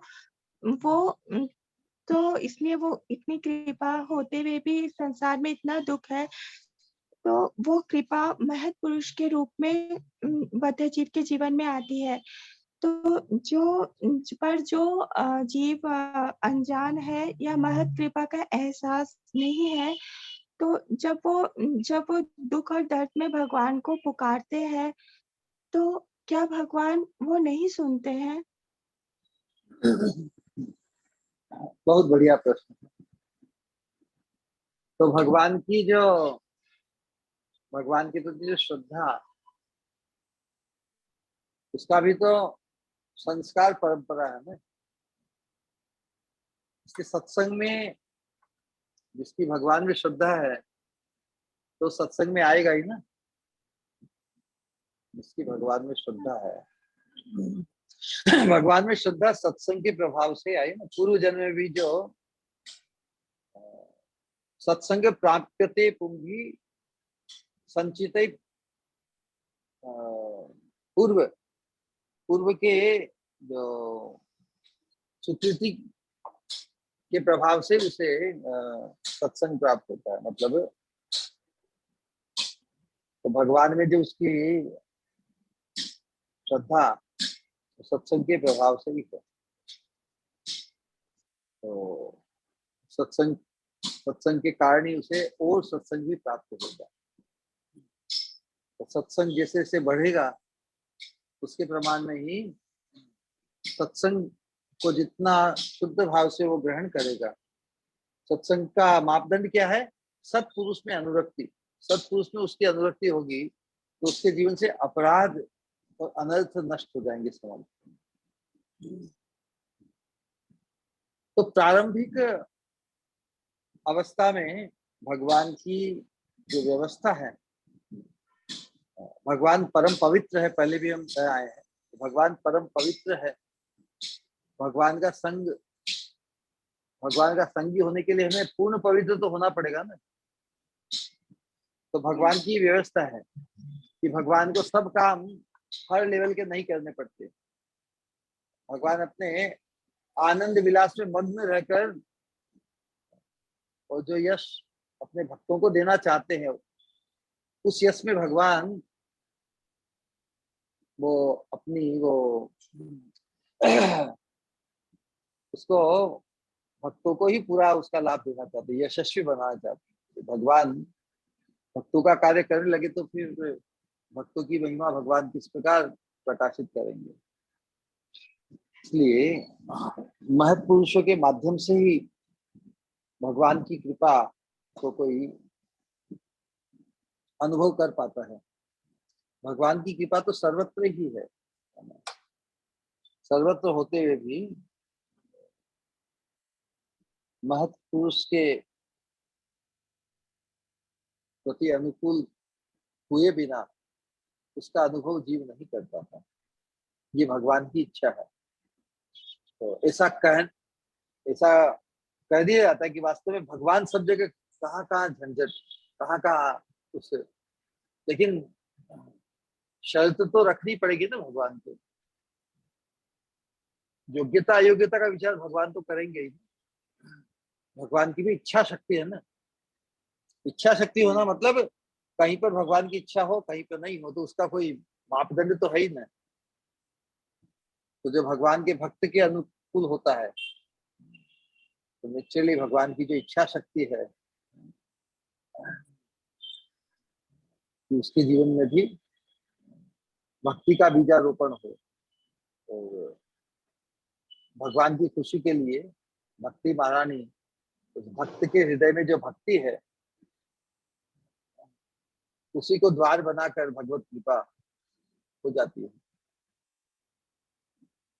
तो ये समझना सहज है कि वास्तव में सिद्धांत यही है भागवत धर्म का कि कोई भगवान से डायरेक्ट मिलने के बदले, संसार में भी देखा जाता है किसी बड़े व्यक्ति, महान व्यक्ति को मिलना होता है, हम चाहते हैं, तो डायरेक्ट एक्सेस तो बहुत मुश्किल है ना। या उसके कोई करीब, उससे परिचित कोई व्यक्ति हो, उससे मिलना सहज होता है। और यदि उस मुख्य व्यक्ति से परिचित व्यक्ति से हमारा परिचय हो जाए तो उस मुख्य व्यक्ति से मिलना गारंटीड हो जाता है।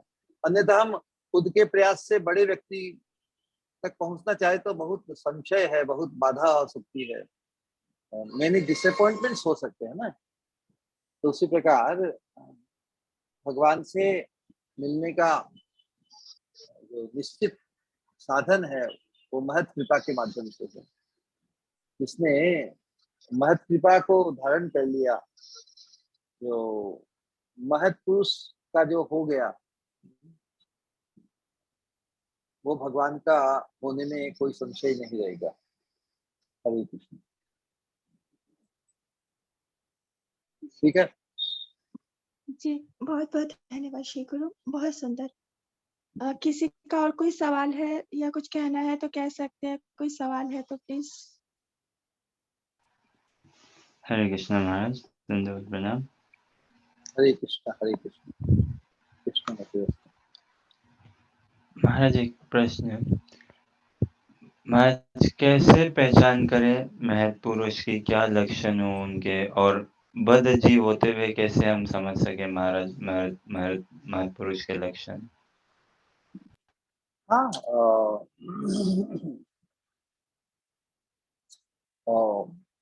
महत् कहने का तात्पर्य है जो महान है ना। तो महान कौन है वास्तव में? महान तो भगवान है ना। तो जो भगवान का हो गया वही महत्पुरुष है। तो जो भगवान में अनुरक्त है वही महत्पुरुष का मुख्य लक्षण है। कृष्ण का शरण है।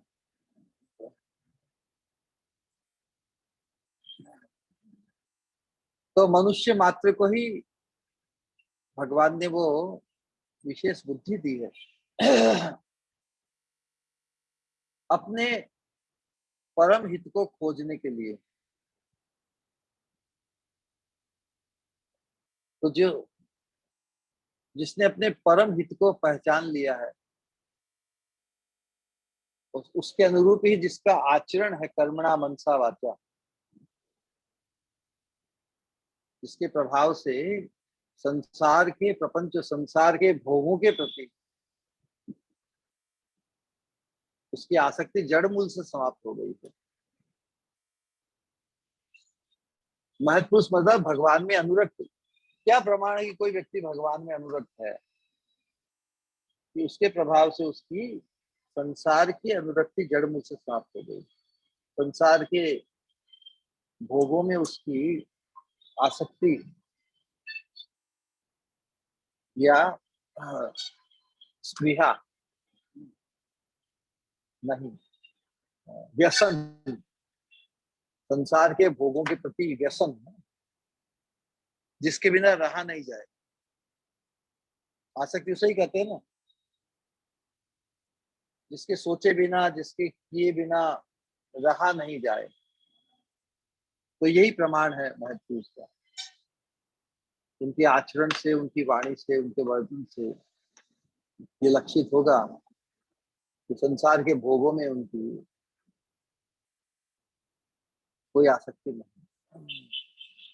आपात दृष्टि से उनके व्यवहार में संसारी व्यक्ति के ही लक्षण भरे झलकते हो, लेकिन उनका लक्ष्य, उनका गंतव्य भगवत सेवा और भगवत प्रीति है। उठते बैठते खाते शॉपिंग करते सभी कुछ कार्य महत्पुरुष भी दिखते हैं ना। ये उनके संग में आने से मालूम पड़ता है कि उनके जीवन में जो उनका आवेश है कर्मणा मनसा वाचा, वो भगवत सेवा ही है, भगवत प्रीति ही उनके जीवन का आवेश है।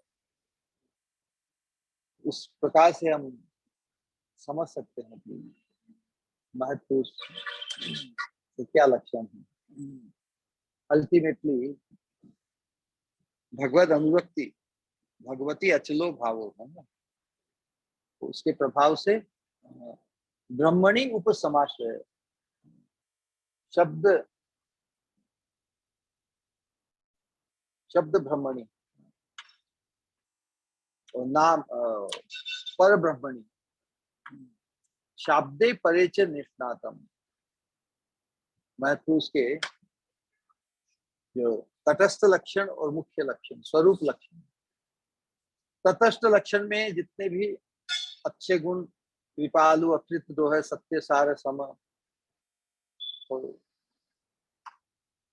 शब्द ब्रह्मणी, शाब्दे परिचय, शास्त्रों के ज्ञान में जो निपुण हो, शास्त्रों के सिद्धांत में जो निपुण हो, शास्त्र के अनुरूप पारमार्थिक मार्गदर्शन जो कर सकते हैं, तो परमार्थ के की दिशा में ही जिनकी जो वृत्ति है कर्मणा मनसा वाचा उसमें अनुरक्त है, वही महत्पुरुष के लक्षण है। ये फिर भी उनकी परिचय, शाब्दे परिचय निष्णातम, वो भगवत भक्ति संपन्न है कि नहीं। शाब्दे परिचय निष्णातम, परे मतलब भगवान में निष्णात कहने का तात्पर्य है कि भगवान की शुद्ध भक्ति संपन्न है कि नहीं है, भक्तिमय अनुभव से संपन्न है कि नहीं। उसका अंदाज कैसे लगेगा? शाब्दे परिचय निष्णातम ब्रह्मणी उपसमाश्रय,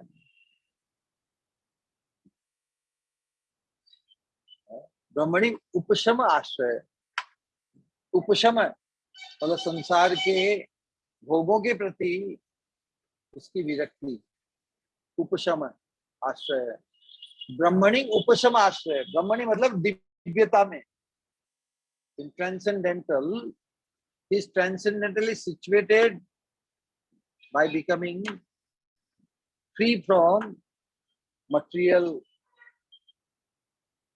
भौतिक जगत के जड़ इंद्रियों के, स्थूल इंद्रिय सूक्ष्म इंद्रियों के भोगों। स्थूल इंद्रियों से तो जो शब्द, जो इंद्रियां तो इंद्रियों के विषयों में ही जाती हैं, तो इंद्रियों से जड़ विषयों में उसकी आसक्ति या फिर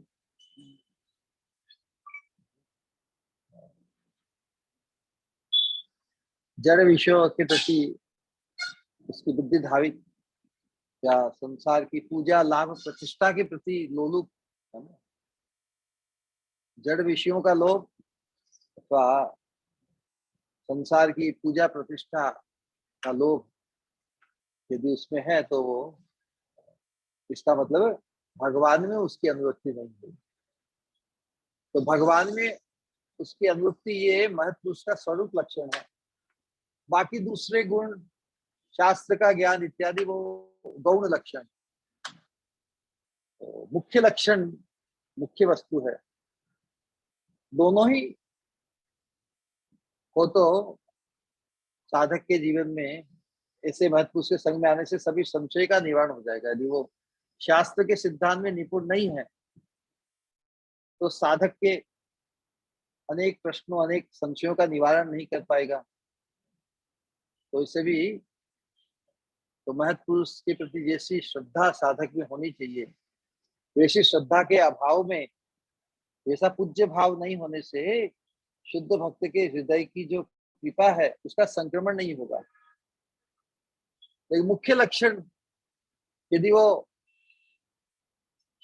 भक्ति भाव से, शुद्ध भक्ति भाव से संपन्न नहीं हो तो फिर भजन का अनुभव संक्रमित नहीं कर पाएगा।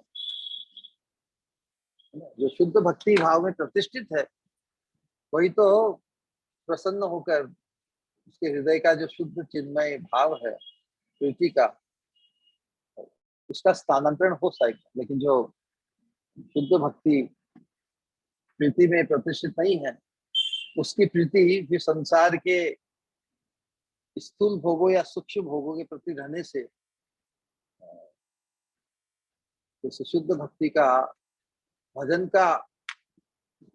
के अनुभव से लाभान्वित नहीं कर पाएगा साधक को या आश्रित जन को। महत्पुरुष में इन दो लक्षणों से हम उनका परिचय पा रहे हैं। लेकिन मुख्य लक्षण है कि वो भक्ति संपन्न हो। शाब्दे परेच निष्णातम ब्रह्मणि उपसमाश्रयम्। ठीक है। यस महाराज, बहुत सुंदर महाराज।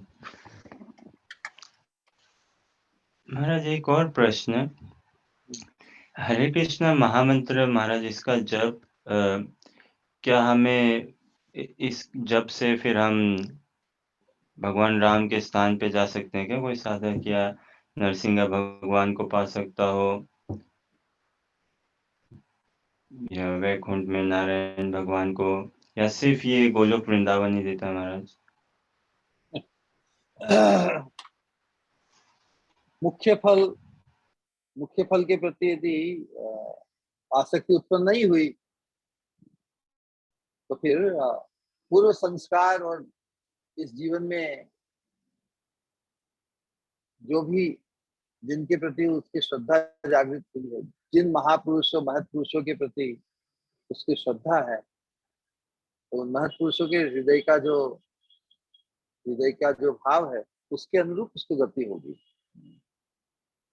तो हम समझते हैं कि महामंत्र जिसका विस्तार प्रचार हिंदू धर्म के रूप में चैतन्य महाप्रभु ने किया। चैतन्य महाप्रभु तो हमें सुयुगल ब्रजेंद्र नंदन है ना, वो स्वयं ब्रजेंद्र नंदन है। तो महावदान्य उनका स्वभाव है, वो हमें वही देना चाहते हैं। तो नेचुरली जो चैतन्य महाप्रभु के संबंध से महामंत्र का जो अनुसरण करेगा वो ब्रज भक्ति और ब्रज की प्राप्ति को ही लक्ष्य करेगा। उसके जीवन में कोई दूसरा लक्ष्य रह ही नहीं सकेगा। तो किनके सानिध्य में, किस परंपरा में आकर वो महामंत्र का अनुसरण करता है ना।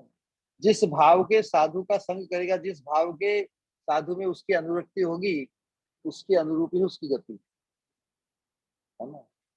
भक्ति की सिद्धि भी साधु संग और मत कृपा से हुई ना। तो जिन साधु की कृपा को उसने धारण किया है संग में आकर, तो उस साधु के हृदय का जो भाव है उसके अनुरूप उसके हृदय में भी भाव जागृत होगा, पनपेगा।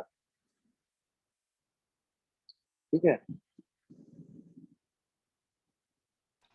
जी महाराज, थैंक यू महाराज। हरे कृष्ण। ऑलराइट देन, प्रणाम श्री गुरु। कुछ हरे कहना है कृष्ण। कहूँ? कहो। और सखी, फूल, किसी किसी फूल में खुशबू होती है और किसी फूल में खुशबू नहीं होती है, और या फिर होती भी है तो कुछ समय के लिए। कोई हवा ही ऐसी होती है जो अच्छी लगती है, पर मेरे श्री गुरु के पद्म मुख से निकले हर शब्द मानो इतनी खुशबू से भरे होते हैं कि मानो वो हृदय को ऐसी महक से भर देता है जो पल या 2 पल की नहीं, हमेशा के लिए होती है। हाँ, जैसे आज भी मानो जो जो भगवत धर्म का जो सार है वो कहा, अगर अगर कोई उसे हृदयंगम कर ले तो क्या वो दूर रह सकता है वो हृदय श्री गुरु गौरांग से? हाँ, भगवान मानो भक्तों की कृपा ही तो भक्ति प्राप्ति का एकमात्र कारण हो सकता है। जो रंग गए मानो उस कृपा के एहसास से, तो कैसे ना उतरे संसार का असत रंग, तो कैसे ना उतरे जो कल्मश, जो संसार का जो कल्मश जो हृदय में कवरिंग की तरह चढ़ चुका है, जो अनर्थ से यह हृदय भर चुका है।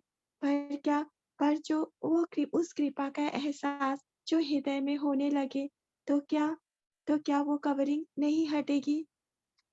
हाँ, ये कितना खूबसूरत कहा श्री गुरु। आप हमें जो कहते हो कि जो भगवान के अंतरंग शक्ति में जो लादिनी शक्ति जब भक्तों के हृदय से तादात्म्य प्राप्त करती है, तो जो प्रीति बनकर जो उभरती है, तो मानो वो भगवान को कितना आनंद प्रदान करती है। मानो ये कहने को तो एक लाइन है, लेकिन इस लाइन में कितनी मधुरता और कितने अमृतमय रस मानो इसमें छुपा हुआ है। जिस तरह से हर एक शब्द कि भगवान जो कृपा के सागर है, पर फिर भी वो कृपा हर तरफ नहीं बरसती है, क्योंकि उसमें भी कंडीशंस आ जाते हैं। पर वो अहेतुकी कृपा बरसती है केवल भक्तों के माध्यम से, महत् पुरुष के माध्यम में, मेरे श्री गुरु के माध्यम से। हाँ, जिस तरीके से जैसे आपने कहा कि वरना इस संसार में तो दुख रहते ही नहीं, जो क्योंकि वो तो इतनी कृपा के सागर है, तो क्या उनके लिए ये आसान नहीं होता कि क्या उनके लिए कुछ मुश्किल है? पर फिर भी वो कृपा सिर्फ और सिर्फ बिखरती है वो वो महत् पुरुष के माध्यम से। महत् पुरुष जब आते हैं जीवन में, तो मानो वो कृपा का एहसास हृदय में होने लगता है। हाँ, संसार में जो सही मायनों में जहाँ यहाँ खुशी या दुख या सुख ढूँढते हैं, तो केवल और केवल कि खुद की क्या हम मुझे प्राप्त हो जाए, पर सही मायनों में रियल हैप्पीनेस क्या होती है, ये आपने बताया श्री गुरु, कि जब जब किसी का हो जाते हैं, जब किसी के हो जाते हैं और उनकी खुशी में ही अपनी खुशी महसूस होने लगती है, तब ये ख्याल ही नहीं रहता कि अपनी खुशी भी कोई महत्व रखती है। क्योंकि और ये जो खुशी होती है वो कभी कभी खत्म नहीं होती, या फिर ये कभी अहंकार या कभी कुछ वो हृदय में पनपने नहीं देती है। मानो हर एक बात में, आपकी हर एक बात में छुपा होता है कितना दिव्य एहसास। जिस तरह से आपने कहा कि भगवान का एहसास तो मानो प्रकाश स्वरूप, और ये संसार मानो बद्ध जीव अंधकार स्वरूप, तो कैसे हो डायरेक्ट कनेक्शन।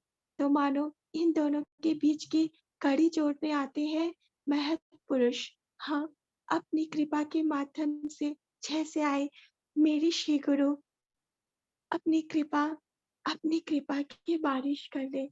हाँ, जो मैं कहूँ, जो आए जीवन में मेरी श्री गुरु, तो मानो हर घबराहट हृदय से यूं निकल गई कि चाहे रहूं कहीं भी, चाहे हो वहाँ कितना भी अंधेरा, पर ये हृदय नहीं घबराता, क्योंकि ये एहसास होता है हमेशा कि है साथ मेरी श्री गुरु।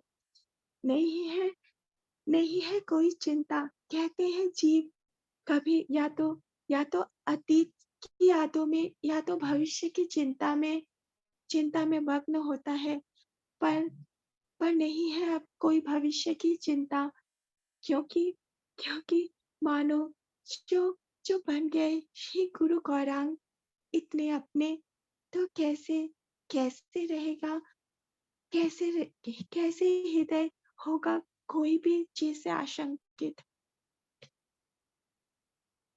धन्यवाद शब्द इज नॉट सफिशिएंट, बट फिर भी श्री गुरु आपका कोटि धन्यवाद हर एक बात के लिए, और आपका कोटि धन्यवाद कि इस अयोग्य शिष्य पर अपना हाथ रखने के लिए। प्रणाम श्री गुरु। हरे कृष्णा। हरे कृष्णा। हरे कृष्ण। Right? हरे कृष्णा। हरे कृष्ण महाराज, बहुत बहुत हरे धन्यवाद महाराज। हरे हरे कृष्ण कृष्ण कृष्ण हरे हरे, हरे राम राम राम हरे हरे, हरे कृष्ण कृष्ण कृष्ण हरे हरे, हरे राम राम राम हरे हरे, हरे कृष्ण कृष्ण कृष्ण हरे हरे, हरे राम राम राम हरे हरे। राम राम राम हरे हरे। परम पूज्य भक्ति स्वरूप गोविंद स्वामी महाराज की जय जय जय। समावेत निताय गौर भक्त हरे कृष्ण। प्रणाम। गौर प्रेमानंद। हरे कृष्णा। हरि हरे हरि। कृष्णा। हरे कृष्ण। प्रणाम। प्रणाम श्री गुरु। हरे कृष्णा कृष्ण मते अस्तु। हरि बोल।